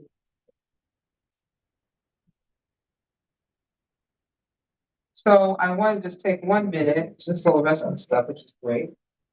And I want to introduce Mary Butler, who was able to roll through the desk. Mary Butler with Amarylis Department. Okay. And Mary Butler is an incredible partner. We work very closely with Amarylis Department Association that many better places. And it has, what has been shown already said, you know, we're a very resilient community, supposedly different community, neighborhood associations as well. So Mary, I'm going to take a couple of minutes to cover what is Amarylis Department, when we meet, what are some of your concerns right now in preparation for this forum? Well, thank you, everybody. I was. Why is it important to get ready? You know, people want to avoid it, but tell your story. Okay? Always important. And so my name is Mary Butler. I'm the president of the Amarylis Park Neighborhood Association. And we meet the, now I'm meeting in my head, the third Tuesday of the month from 6 o'clock to 7 o'clock at Robert L. Taylor. And so hurricane preparedness is so important. Because you don't want to use everything. You know what I mean? I woke up last year at about 4 o'clock in the morning. I could hear all the rain and stuff. And as I woke up, you know, I looked around and I looked at the hallway, which I thought I saw water. No, that ain't no water. Stepped out of my bed, walked a few feet, and there was a puddle of water. So that's why it's important to be prepared. We wasn't able to stop this from happening, but because I know about hurricane preparedness, you know, we were able to get out of the house, you know, and get into a safe place. So really excited about the hurricane preparedness and just being prepared because you never know what happened. You know, last year we had so many residents that when the lights went out, when you lose your lights, you know, all of a sudden you don't have electricity, all your food goes bad. You know, well, what we do is we have a hurricane party. You know, we take all that food, somebody got grilled, and you invite your folks over. Whoever got the best house, you know, able to do something, you come over to that person and bring your food, and then, you know, you eat and stuff. Speaking of food, I want to invite up our all-face comments. Because I think it's important, as you mentioned, this we should segue in all-face also about food preservation and safety, you know. And I just want to, just one quick scenario. Was maybe 6:30, text from Mary, Dr. Lisa, what we going to do? What do you think, what will we got? Well, the bank said we could do it there. I said, oh, by 10 o'clock, we had organized. Give me 5 minutes. By 10 o'clock, Project Hope, the food bank, the World Soup people, whatever. We fed was like about 800 people. Yeah. We fed 800 people. We gave out water. We gave out hygiene kits. And right across the street, couldn't get in here. That's how it's all worked. There was a connection and understanding and got the word out. You know, so I'm saying the community has capacity. Mary is an incredible leader. She knows a lot of people. I'm not just saying this to be nice, but I'm nice, but I think she really is good. Okay. And, you know, what I think is people don't understand that we're here. You know, there's this feeling that somebody has to come in and rescue us. Just come in and help us to do what we're trying to do here. Bring the resources in. That's what we're saying. Right, Darren? And that's what it's all about. It's all about working together. Right. Now, we got to do something. And we know people like Unitedway. You know, they sent a truck down here, you know, Angie, you know, we had like 3 or 4 of drive-throughs and it just all worked out, you know, and that's what it's all about to me. And I want to thank you for making it in. Yeah, I'm always going to. And also, Mary and Amarylis was very helpful in getting the word out on health things, and we talk about stuff every month. And we have national health observances, and we help reinforce that messaging to the community and join our various efforts. Yes. I'm going to invite the food bank are very strong and important in what the partner. Yes, thank you, Dr. Merrick. Thank you for putting on this event. It's definitely great to get out here in the community. My name is Chuck Wolbert. I am actually the food procurement manager and also oversee all the food safety for the food bank. So they asked me to come out here and talk about food safety during a disaster, and I think it's more important to talk about food safety in general when we have any type of power outages, the small flooding in Newtown area, or just anything in general. The USDA actually puts out a wonderful guide of how to determine what food is safe during a disaster or after a disaster. But I like to give a little trick or a hurricane tip that you can do year round and always have this available to help you decide if the food that you have in your fridge or freezer is actually safe for you. And it's just getting a very simple plastic cup, filling it with water and freezing it. Once you've done that, you put a penny or a heavy object on top of the ice. And the reason for that is if your power has been out for more than a substantial amount of time, or you leave during a disaster and you come back, and that heavy object is no longer on top of the ice and it's under the ice, it means your entire freezer and fridge had lost power for long enough that that food is no longer safe. So that is a very, very important tip. And All right, I'm taking notes. How far are you filling the cup? you're just taking, fill up a little bit, a clear Dixie cup with water, I fill it up. freeze it. And then put a penny or something on top of it. And what that does for you is if that penny is falling to the bottom of the cup when you get back, your freezer has been thawing for probably more than 48 hours. Yes, And sir. I think what you're saying is too, that it might refreeze, It's going to. but that stuff has been defrosted and Yeah. gotten bad. Yes, so that's the important part is once that object is now at the bottom, it's telling you that it did thaw out for a significant amount of time, that ice melted. And now that object that was on the top is at the bottom, so now it's gotten to a point that it is no longer safe. That's a brilliant idea. Really love that. And it's a very simple, very easy trick. What about that? Keep this stuff cool for the storm. They do, a lot of the newer coolers or coolers in general, you have 5 to 10 day shelf lives in them. Adding ice will always increase the shelf life of any product. And it's not going to thaw. You need to be very careful when you start opening that cooler and you're feeling the meat is getting soft, because that's when you want to be very cautious. Something else that, we brought this. You want to go to Mary's barbecue. Absolutely. Absolutely. I'm gonna wait for you. You go to Mary, you drop off all your thawed meat, she's gonna cook it all up for you. But we did bring some pamphlets today from the USDA, and since everyone in the room probably has a smartphone, there's actually a great app that the USDA put out. It's called Food Keeper. Food keeper. Yes, ma'am. What Food Keeper is it's just a very simple app that not only will it cover during a disaster if something's going to be safe, it's going to give you some guidelines, but it's going to cover your general everyday pantry items. That gives you an extended shelf life of an item. And most people think, oh, I bought a jar of honey and it says it's best by September of 26. And well, honey, if you go onto this wonderful app, will tell you it has an indefinite shelf life. Okay?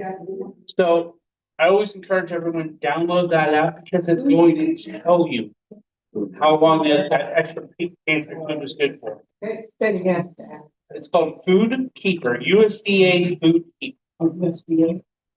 Food keeper. Absolutely, absolutely.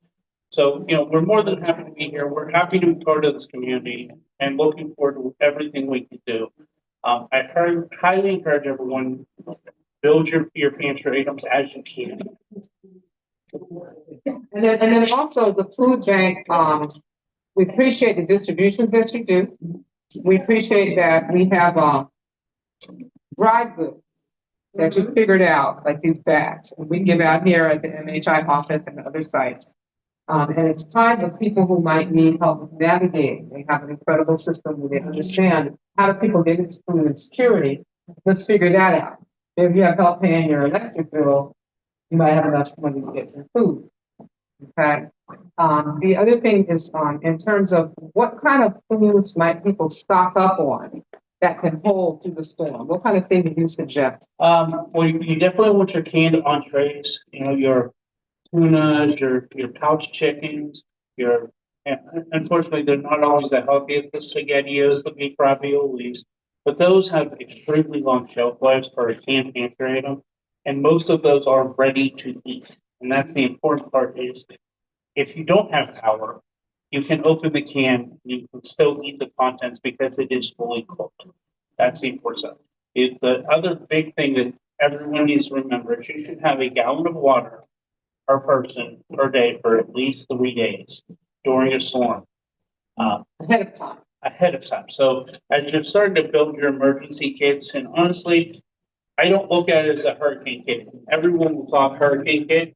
It's an everyday disaster kit because you never know, especially in Florida, when you're going to get the unknown storm. And I heard someone speak a little bit ago about the flooding that it caused, and you couldn't get out of your house from the flooding. Well, you have these foods readily available in your pantry kit. That it's just something that's there in case you need it. So anyway, And then what about fruit? fruits and vegetables. As you go into the grocery store, I definitely look at bananas, apples, oranges. Those are some of the basic fruits that do not require any refrigeration. Vegetables, you want to look at your heartier vegetables like potatoes, corn, peppers. These items, tomatoes, they're great health benefits in every single one of them, and they don't require refrigeration. And that's the important part is if you put it in your fridge, it's not going to hurt it. But at the same time, if you lose power, you get shelf life out of it because they do not require refrigeration.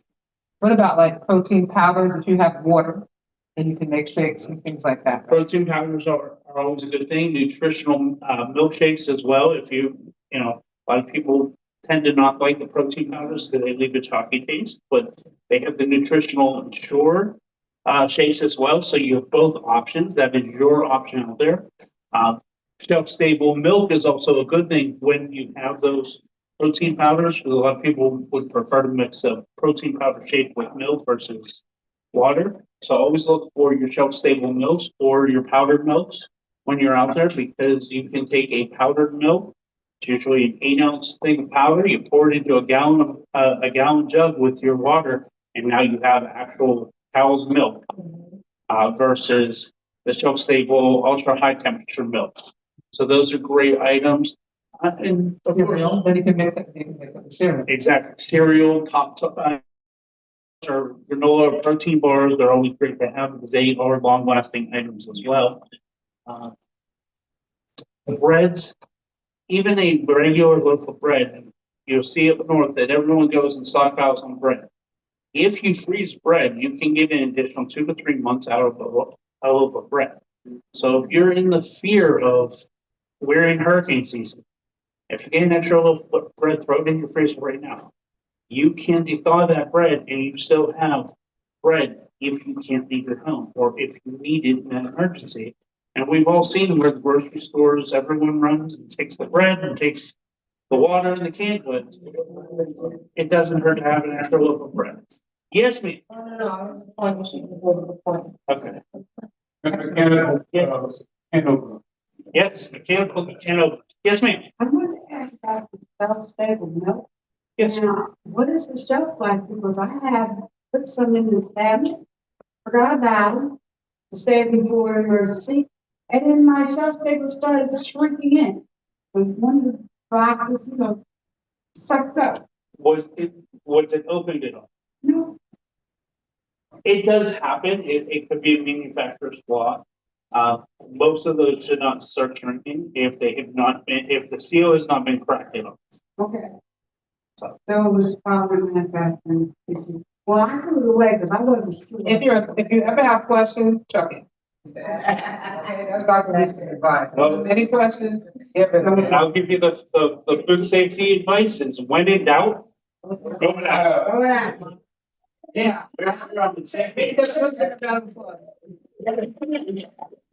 Really cheese favorites. And I want to also thank them because today they brought us a whole bunch of wonderful snacks. We're almost to the end, you guys. And appreciate your attention.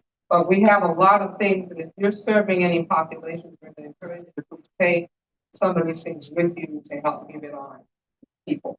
Okay, especially the We really appreciate it. And the food bank does have like a great thing. They have fruits and vegetables. And we really appreciate that understanding. We partner at Bethlehem Church and the amazing job our team over there. This week I was there in the blasting heat. The people were waiting lined up. There's people that walk up, say candy.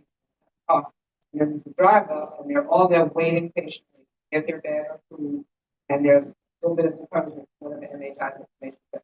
So it's a really great way to find, appreciate that. But we also appreciate the options to teach people about nutrition, efficient shopping, and with Mary and Barb and the others of our gardening efforts, we're still emphasizing people learning to feed themselves. We're planting earth boxes, we're planting gardens, we're going back to that because people will be harvesting things and getting ready as well. It's like going out, some people will put your own tomatoes up, put your own basil, put your own scallions and things like that. So food is everything, food is medicine, and preparing for the storm is so important. And please remember, the food bank is here to support the community. It is not here only in the time of disaster. We are here to help ensure that people have adequate access to food. And that is the most important. And I heard this week you're gonna be working with first. You also have notes. I Yeah. believe there's a lot of new opportunities coming up, and you're going to see a lot in the communities in the next coming months and years. We appreciate you for that. Send another round of applause. So Greg is not here with Streets of Paradise. But I do want to just give him a shout out and give that organization a shout out because John will attest, they were absolutely amazing. Because they're dealing with a population that lives in the state of disaster all the time, houseless people. And they also have their own warehouse and their own shower and laundry, all these things that they do. And that's another great organization that we supported and the way in which they also help. Because if somebody loses their camp where they were living, they're in just as much dire need as somebody that lost their house. And that's their community has been disrupted. And they're also way on the outside of these different services because to qualify, people have to demonstrate what their address is and people don't have an address. That's really difficult. So that's another thing I know John and Greg and the others were working on and talking on how do we anticipate their needs and get them to safety. Because at the end of the day, everyone ultimately is a human being. And also, many of them have medical and mental health issues and they need their medications. And they're actually managing them, even though they're living in less structured environments. And from the general health safety net standpoint, we know it's important to keep people stable. We want to keep people from flooding the ERs. It happens after the storm, okay? Because their blood pressure gets out of whack, their diabetes gets out of whack, they have a nervous breakdown, whatever it is, keeping people stable with program that they need and have. So I'm going to take a quick moment to go over what's in the box. And then we're going to hear from Sarasota Strong. I think it would be great to close us out on keeping a positive mental attitude and how we manage the stress. So all this cool stuff that I have here, I have a whole tub, right? The tub that has a little checklist. It's kind of what he was saying about getting ready. One of the first things I want to talk about is a first aid kit. Because minor cuts and bruises, and little first aid kit, little antibiotics, bandages, things like that. Remember, when there's all that water collects, you don't know what's in it. Okay, if you gotta go across the street to go help your neighbor, whatever, you might brush up against a branch under there, you might get bit by a snake, it's Florida. It's not an alligator, right? So a lot of the problems that we see are these minor first aid level things. If something happens, somebody gets hurt, whatever, the first thing you do when you need to have is some soap and water. Wash it off. Follow hydrogen peroxide, $1.15. Okay, just pour that on. It doesn't stink. It'll foam up. It'll clean everything out. Okay, that's a good one. Having some gloves. Rubber gloves because you're gonna clean stuff up. I'm sure if this house was all full of muck, she wasn't trying to wipe it up with her bare hands. Okay, you're gonna have that kind of thing. And in fact, speaking about Mary, okay, the tarp to cover things, to protect things. Tarp would have put down to dry things out. Tarp comes in real handy. And these were what they were giving out with the Tampa Bay. It's a nice thing. This is for those who are homeowners and all. This has got a hammer, pliers, mold remover, safety glasses, scrubbing brush, clotheslining clothespins. Remember those guys? Snow dryers. You can still wash your clothes out and stay clean and not get too stank, okay? All right, take care of that. It's a little larger than term. Okay, and there's always a hand sanitizer stuff. Disinfectant things. Okay, scrubbing things. Dolls. Okay. These little bags, they come in handy. If you go into the shelter, you know, we gotta bring your own washcloth and your own towel. You know, going in the bathroom and they do, but it'd be a little hard without something hook you up, right? So you stay clean. Okay. Toothbrush. Don't forget your toothbrush. Okay, and remember, the thing about the peroxide, you combine this with baking soda, you've got your toothbrushes, you've got your cleansing. You don't have to have a million different things. Okay. And here it's a bunch of flashlights. Flashlights. If it needs to come in handy. The LED ones is very bright. Okay. This is pretty nifty. It's a portable water container. Okay, just go up so it folds up, doesn't take up a lot of space. All of y'all run into the store to buy all these bottles of water. Just when you make the spaghetti and you know the soups and all of this stuff, save the jars. Just save the jars. Okay? When it comes, you fill the jars up with water. You wash out your tub real good this time and rinse it out real good. Fill it with water. Okay? Fill the tub up with water. You got the water there. You can use that to scoop it out. You can do that to wash, you know, your clothes. You can do that to drink, whatever you need to do. Right? Water is everything. Okay, this is an antibiotic. This drink, which is also good for sunblock. Single fast trace with those. Your emergency poncho. You got to be schlepping around in the rain and the water. And you want to protect yourself. Okay? These are pretty cool. A solar lantern. So you have this out, you let it collect the sunlight, and it's a little baggy thing that lays open and it creates a lamp. Okay, right in the sun. But you know, sitting there in the dark is no fun. Mosquito coil. How about those? Wow. You know, when you have West Nile and Western Yukon and stuff like all these things that can come along, so you want to keep that there. Okay. Also, dollar store. My favorite is bellow. Talk about the bread and talk about peanut butter. A loaf of bread and a thing of peanut butter and jelly, you'd be good for a good while. You know, you're all right, right? But bananas with a choke sandwich, my favorite. It's my specialty. Okay, so this is the kind of stuff we have in here. Okay, sunblock. When it's hot, you have to sit up and eat anything. This is also important, it's the radio. They have crank radios, you have battery run radio. Do we still have NOAA, John? Or did that get cut too?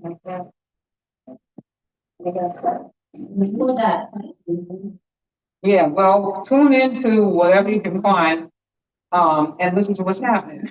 Especially the tornado alerts. That's super important, okay? They're really good if your phone is working and all, you can get the alerts on your phone, but if you don't have service, or the phone's not ringing, the phone is dead, the radio won't have it.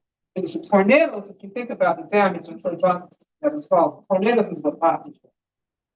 Okay, when you get that tornado warning, you have to take cover. You have to take cover. You don't have a lot of time. This is just some energy efficient light bulbs, LED bulbs, so they don't take much energy. There's a number of other things. Like if you have high blood pressure, have your own blood pressure monitor. It runs on batteries. Okay, you should be checking your pressure anyway. With NHI, you're checking your pressure every morning and making sure that you're not running too high. Let's go over 120 over 70, which is our target number. It's about 140. You know, we're not going to get too mad, but we like it to be on the lower range. If you're running over 150, 160, then you need to hear from you, you need to know what's going on. And really, if it's that or above, then you got to go to the. Okay. Watch your blood pressure. That's the thing that blood pressure starts going up, you run out of your medicine, you're just getting all stressed out, can't find your child or your dog, whatever it is, your blood pressure. We want to see you before it turns into a stroke or a heart attack or some other problem. Okay, we want to see that. Okay, this is a cooling towel. Yes, ma'am. When my blood pressure went up too high, they took me to the emergency. They gave me 3 baby aspirin. And it ain't nothing wrong. Well, yeah, we definitely need to talk about that. That's what I am. The baby has to be helpful. The aspirin's gonna help with the heart, protect the heart. But, you know, the thing is, if they remeasured you and you got better, then maybe that was good. The last thing I want to show you is just called a peak flow meter. It's for people who have asthma, breathing problems, and things like that. The dust gets bad, or the bed tide comes up after the storm, things like that. This is a little machine, you just kind of go into it, and it's got a little gauge, and it'll go in what's your normal range. If all of a sudden you're not getting the air you need to, and you're not getting it out there, if you need to go get that inhaler that you probably have in the closet somewhere you forgot about, or you need to monitor that, and if it gets too low, then you have to get seen. If you get into respiratory distress and you're not getting enough oxygen in your system, that can go bad really bad. People can go into medical emergencies with asthma. My one's cousins from asthma. That's real. So I also want to take the liberty of a moment to invite some of my colleagues. I'm so happy to see from the GulfCoast Medical Society. Now, I'm not the only doctor here today. We've got Dr.Addae, our president. We've got Dr. Hill, Dr. Morgan. I don't know if Dr.Addae, if you'd like to speak about GulfCoast and some of the things that we're doing and we're available for. Yes, no, someone else, Dr.Addae. If you have someone like you, y'all, you bring me a house. That's right, you know, so that's what I'll list. Yeah. Those are the gardening ones, you know? That's right. Dr.Addae is an incredible OBGYN at Sarasota Memorial. I would love if you talk briefly about some of the challenges that we're working with overcoming on maternal health, some of the risk and heat and pregnant women and blah, blah, blah. My name is how? Say good afternoon, good morning, everybody. Yeah. My name is Dr.Addae. I help deliver babies. Sarasota Memorial Hospital. Thank you for the opportunity to introduce the GulfCoast. The GulfCoast Medical Society is the community doctors of talent. That's if we summarize what we do. We are the constituent of the National Medical Association, which is the National Black Physicians Group. Over here, we cover 4 counties: Manatee, Sarasota, DeSoto, and Charlotte. And basically, we are involved in bringing health and wellness and making sure that the community is healthy. So everything that involves our health, we are involved in it. My special area is in mothers and their babies. And I saw the lady with from the first 1,000 there. Thanks for coming and thanks for what you guys do.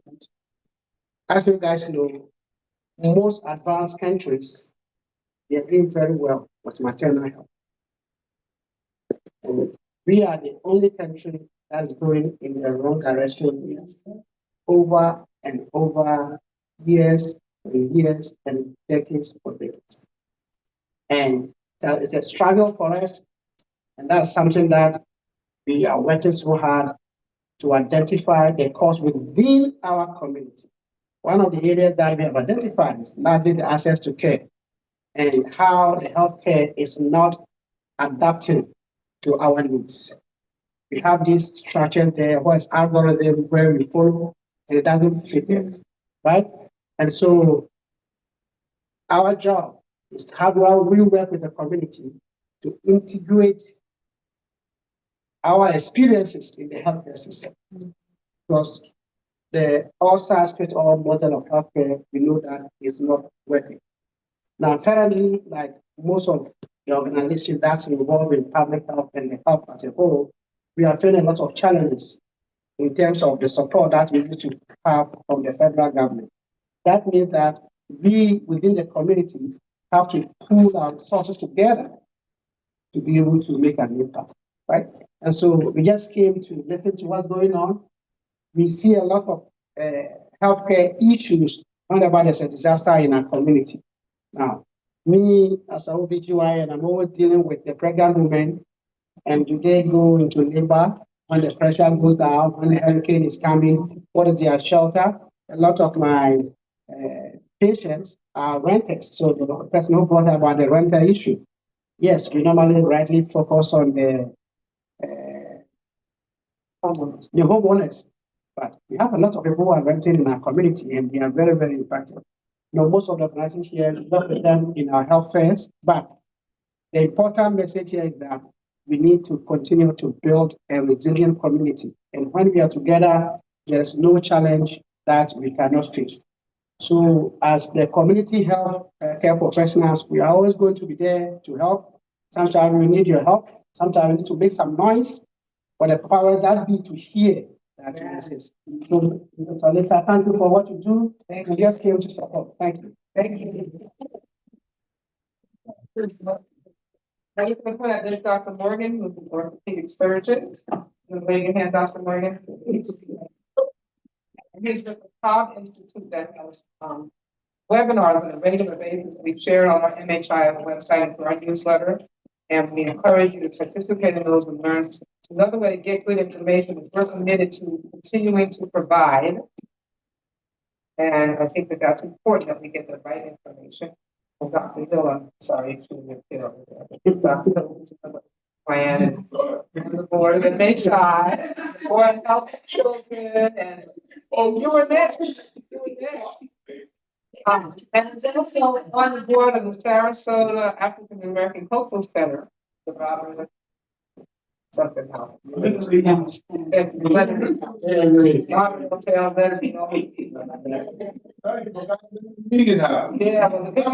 the Mickey House.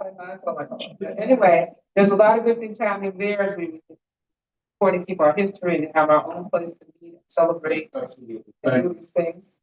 And keep next Saturday. The 18th is coming this Saturday. The 14th will be on MLK. And yeah, I think MHI and GulfCoast will be there doing blood pressure screenings and giving free medical advice. That's not to like. I had one more thing. This is so cool thing. I'm about to show you something. This is a solar cooker. So you can actually cook from the sun.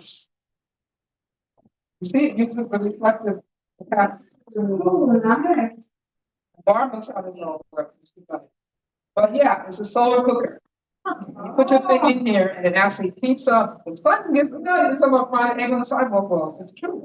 The heat and it actually can slow cook things. So maybe that ravioli would have stuff. Yeah.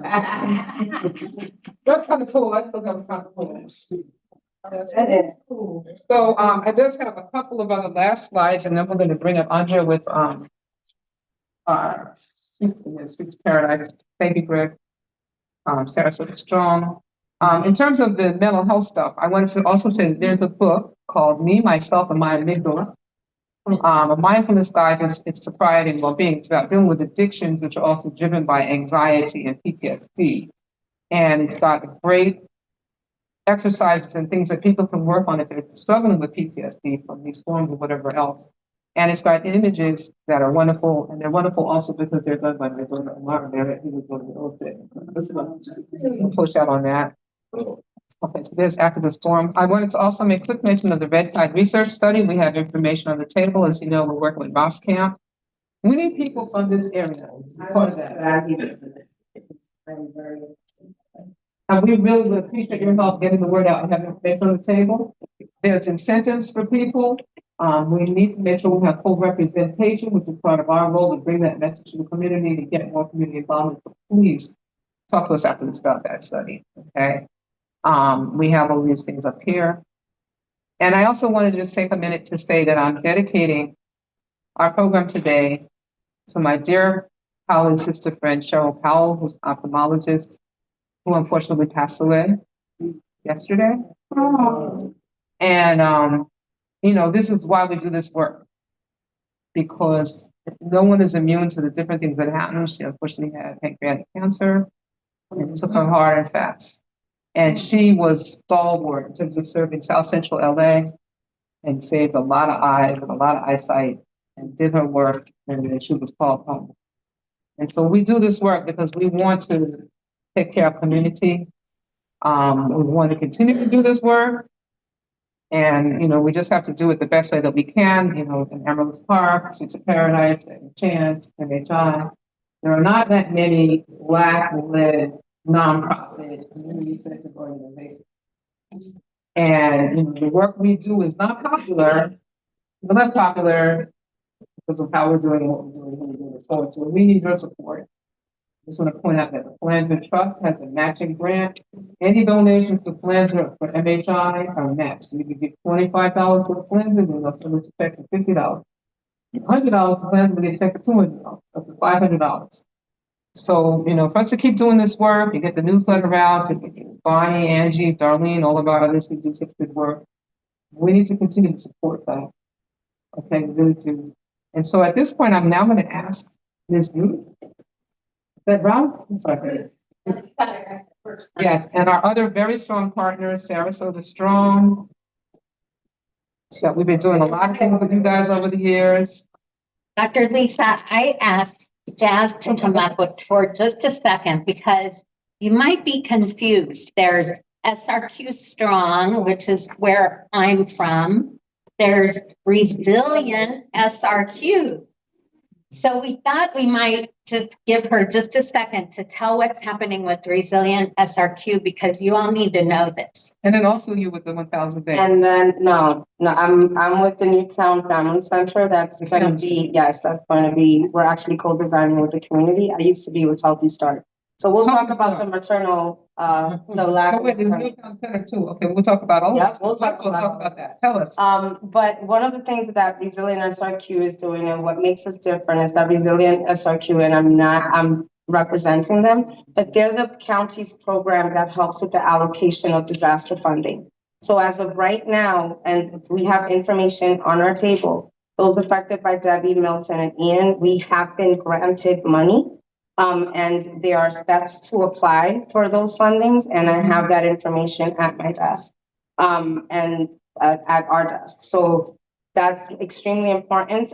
We will help you go through that application process, because there is a process and there is some criteria that you have to meet. The information will be available in Spanish on June 11th, but as of right now, we do have it in English. So it's important because our community reported a lot of help from Unitedway, yet has not actually applied for funding. So that's important.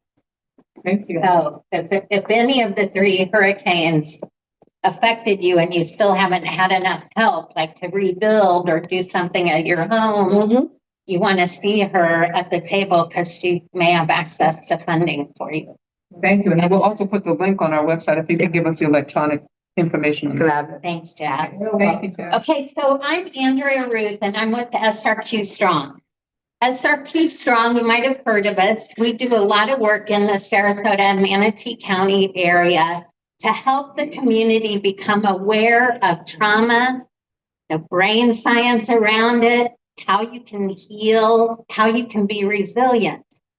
So you can imagine what that has to do with today, because if you're like me, I can tell you the moment I experienced not being able to think between Helene and Milton. Anybody have that experience?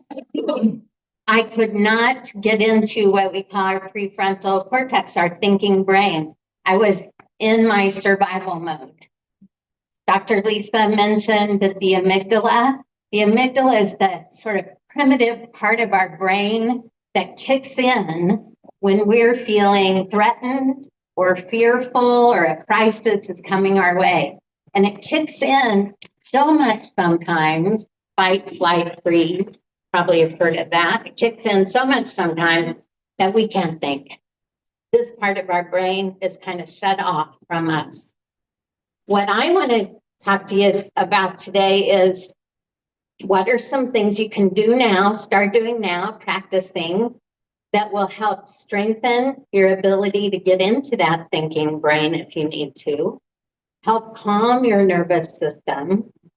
And then I'm going to teach you one very practical thing that you can do in the moment when you feel like you really can't think. You are in fight, flight, freeze. All right?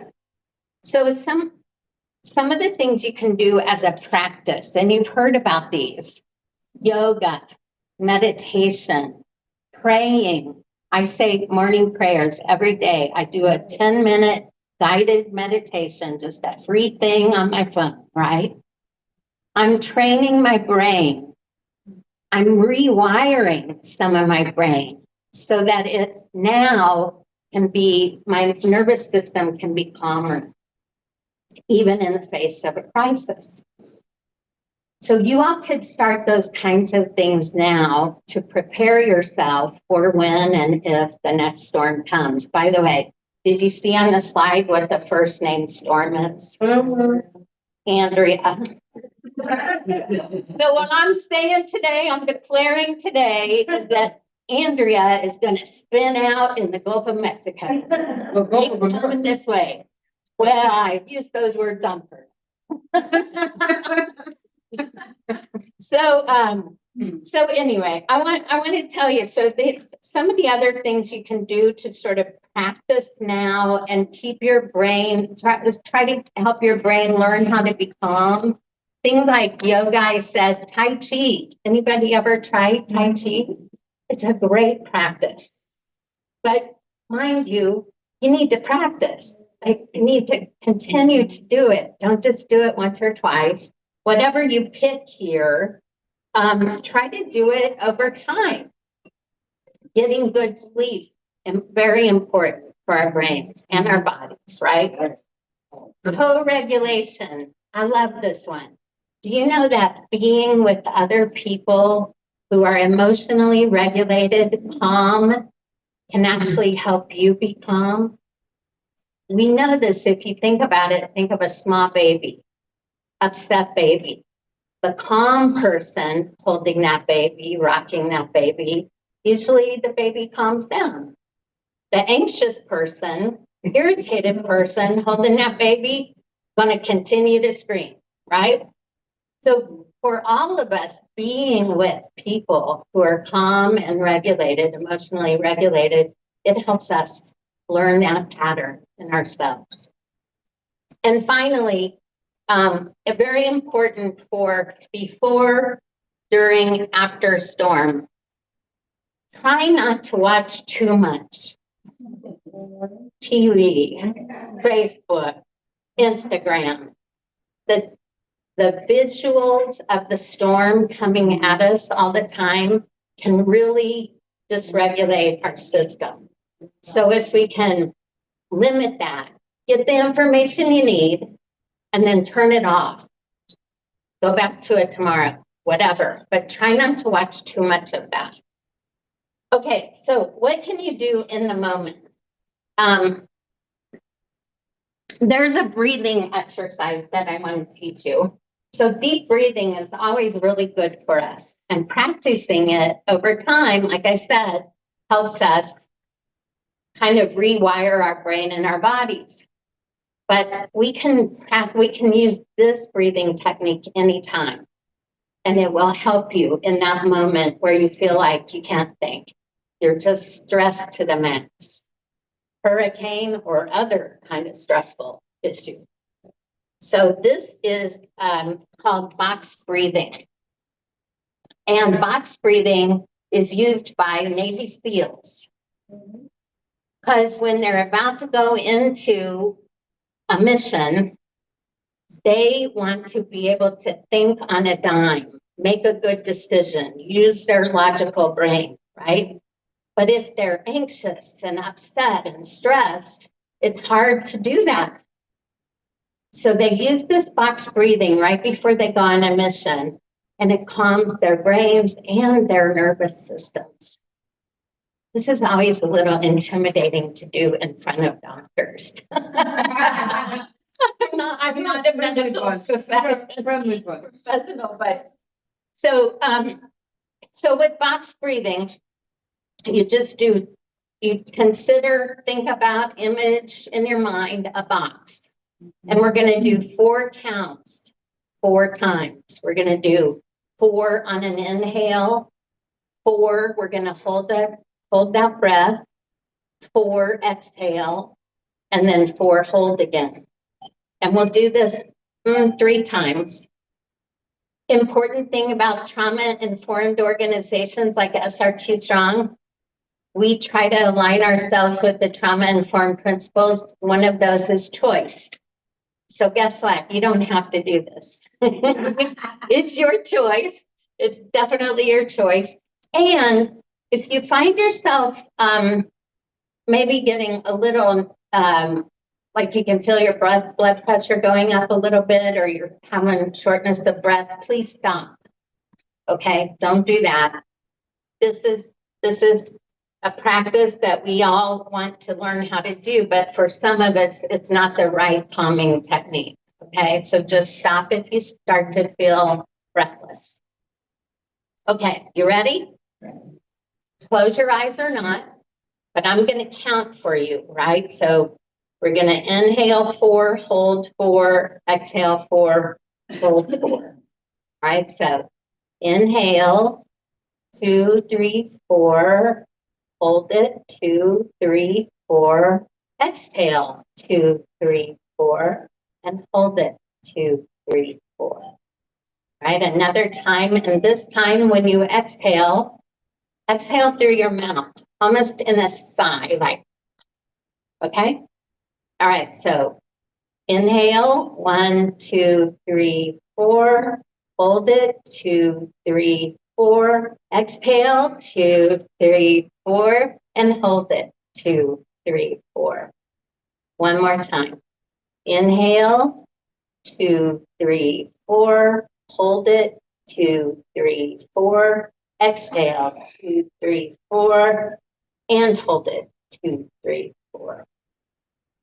Okay. Anybody want to tell me what you experienced out of that? What do you experience right now? What do you feel in your body? Calm. It's so quick. For one thing, you can't think of 2 things at once.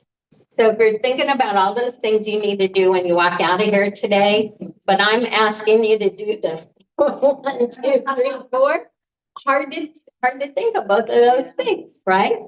So you really get calm. And then you can use this logical part of your brain more effectively. The great thing, you can do this anyplace, right? In your car, you're at a meeting, somebody's saying something that's upsetting you, you can just sit there and do your 4 count things, box breathing, right? Okay, so thank you for participating. Let me let you know that SRQ Strong is doing some hurricane and trauma workshops. We call them Finding Our Strengths Together.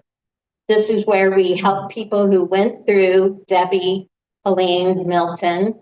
And at the neighborhood level, we'll do this workshop where you can learn about the phases of a hurricane as far as trauma goes, and the different kinds of trauma you might experience at each phase, and then the opportunities for resilience that can happen at each of those phases.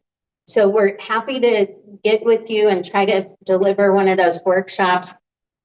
If you'd like to do that, or you'd like to be on our mailing list, we'd send an email out once a month. Please sign up on our table. There's a clipboard there, and we'll put you on the list. Thank you, Dr. Lisa. Thank you all. Thank you.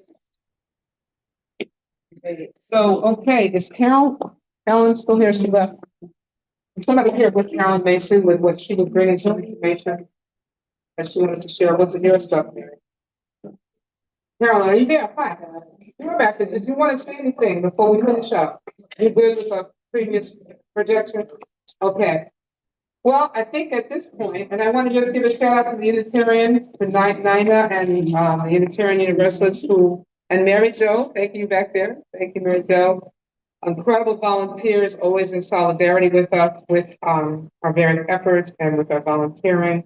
Are there any other questions or things that we didn't bring up that you have concern or interest to know about?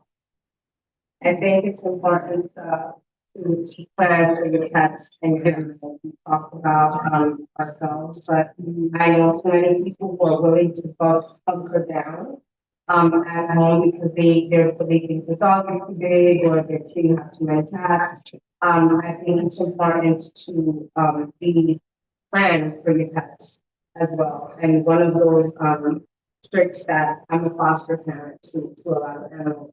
One of the tricks is to train your pets to get into their safe space that you can just walk out, with them in the home. And then they can, so there are little tips and tricks that you can learn with that. As a pet lover myself, I know way too many people who are willing to stay in their home and pass away because they're looking for their pet, they can't find their pet, they're stressed out about their pet. So I think it's extremely important that, that you prepare. That's a very good point. And to know that the shelters will accept pets. Yes, and Yes. Yes, ma'am? The senior citizens, well, what happened at the last hurricane is they came and told us, you know, we want you to evacuate. There were a lot of miners that didn't, and we were still in the building, okay? So all the ones that evacuated, you know, they went to shelters and they were taken care of. But we would have forgotten people because a lot of them didn't want to go to the shelter because they heard a horror story. And so they would go. And like she said, that was another problem. So I wouldn't get any information, you know. It was very to the last minute, especially Milton. And, Yeah. you know, most of these people, I didn't know any place for food, anything help. You know, I didn't have I'm not a TV watcher, so I wasn't on the TV. All that guru with the electronics, you know, I'm 70 years old, and this is, you know, you know, younger people are more better. That's what we're talking about, that radio like this. You can please listen to the radio. Yeah, But that's part of why this is great to know about your building and let John know where is that address. Before we went up and talk about it now. 1,300 boulevards. Yeah. Oh, McGowan. Yeah, Darlene was our point person up there. Yeah, So, like last year, they forgot to pick them up. that's right. This year, they come before last. That's right. I remember that. Last year, they did a good job. They picked up the disabled and the people who wanted to go. But you forgot about half the building was still there. And they were forgotten. You know, and there was no communication. The fire alarm went off all night long. Nobody came and turned it off. At least the fire department didn't come, which I understand. I couldn't get out there either. But the point was, the fire alarm went off, so that was blaring all night long. I was upstairs and I walked downstairs to turn it off. What they should have done was designated someone to stay at the building or be responsible for the building. But see, this is what we're talking about. Because if it comes to a level A evacuation, it's mandatory. I'm not saying to you as a, for instance, that's a problem, because if it becomes mandatory, then everybody has to evacuate, and those that don't, that becomes their choice, and it's at their own risk. From a policy standpoint. Yeah. So this is part of why we got to get the information out and find out what went wrong, why didn't people want to go? What could we do better? But we also have to talk about, and we are talking about, when we did have people ready, why didn't they come for them? Because that was not the only place where that happened. Okay, so we're going to try, and that's why we're bringing everybody here now to hear it. They're hearing it. We have new people. This is good. John is very much on the case with this. And we're trying to identify it. Like, that's one of the priority places for me, the Gallup Tower. That's why every week, Darlene is doing an education class there on Thursdays, which you're welcome to come to. And we'll be putting information out there like that. There are other places that we know where there's vulnerable populations, and that's why I'm trying to identify where are they, so we can keep track of those people. And if for whatever reason they don't make it to the shelters or whatever, and they are there, we have some kind of monitoring, whether it's even virtual blood pressure monitoring. Let's make sure they have a cell phone in there on WhatsApp. What is it that we can do to help maintain contact, keep contact, and keep everybody as safe and stable as possible? But I'm glad you shared that, because that's what we're speaking to today, and that's why she brought the pets. And that's what this is always like. When I'm seeing patients, is they're going out the door. Oh, by the way, doctor, this is the key thing. Okay, this is the key thing, because that's what we want to deal with: the fear, the avoidance, the concern. That's why we're having this conversation. Well, as far as I know, and information I was, they was volunteer. There wasn't a mandatory. Y'all right by the water. I think that last one you guys were necessary.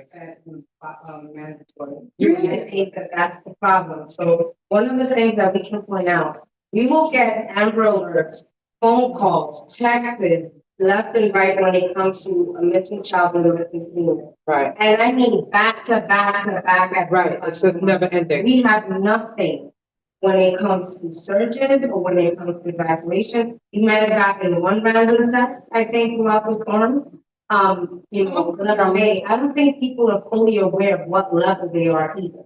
So some people are level A, they didn't hear that you are mandatory. So it changed overnight. Exactly, so I think that that's what's extremely important, that alert system is tweaked to the point where, you know what, you're level A, you need to, it's mandatory or just changed, and if it just changed, how are they gonna get out?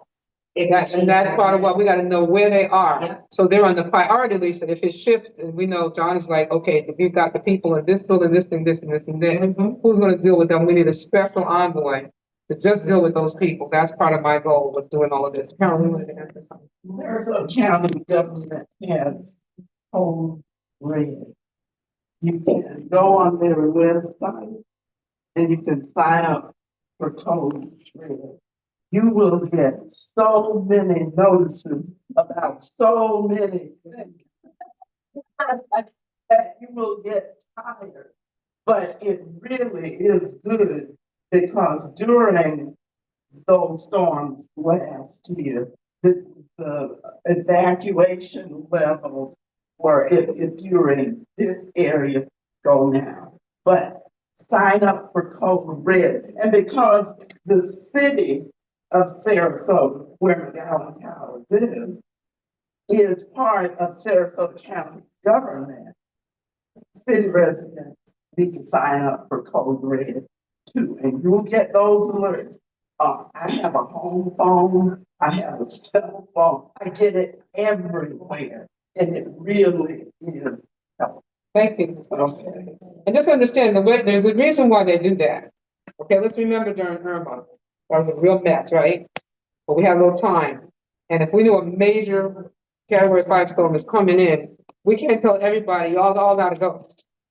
So we gotta have it in stages. The people that are most at risk by the water, we know in the original, level A area, y'all really got to go, so we gotta give them a chance to get out. Then it moves in further, and then we get the next people a chance to get out. So it's kind of like, when you eat at the church, it's like this table gets to go first, and then that table, everybody goes, run bum rushes with the buffet, nobody gets here. So we're trying to avoid that as well with the planning.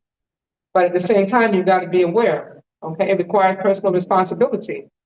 Get a radio, get your nephew, your neighbor, whatever that's got the phone, or whatever, so you can keep track on things. And then watch the MHI website, watch our Facebook. We're posting all the time. We have a WhatsApp group, if you want to be part of that, because we find different ways of communicating with people, work with different things. Another thing is you might get something called a MiFi. It's a little black box that will create a Wi-Fi signal. So if you lose Wi-Fi, you can try your MiFi, and that might still allow you to get on the internet and be able to get information. So that's worth checking into. The other thing I'll bring up is, if you have a smartphone, there are a lot of different options you can go in for satellite communication. That's right. I actually, over in Milton last year, had to use it to communicate with my family. To let them know that I was safe. And it's through a satellite link if they can't get a Wi-Fi signal or a 5G signal. So we're going to encourage everybody to please enjoy the refreshments in the next room over there. We're around it. Please take some of the materials back to your churches, your neighborhoods, your communities, etc. Please join MHI's Facebook.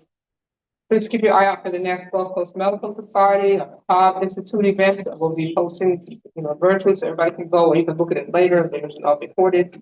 And I want to thank you for your attention and your attendance.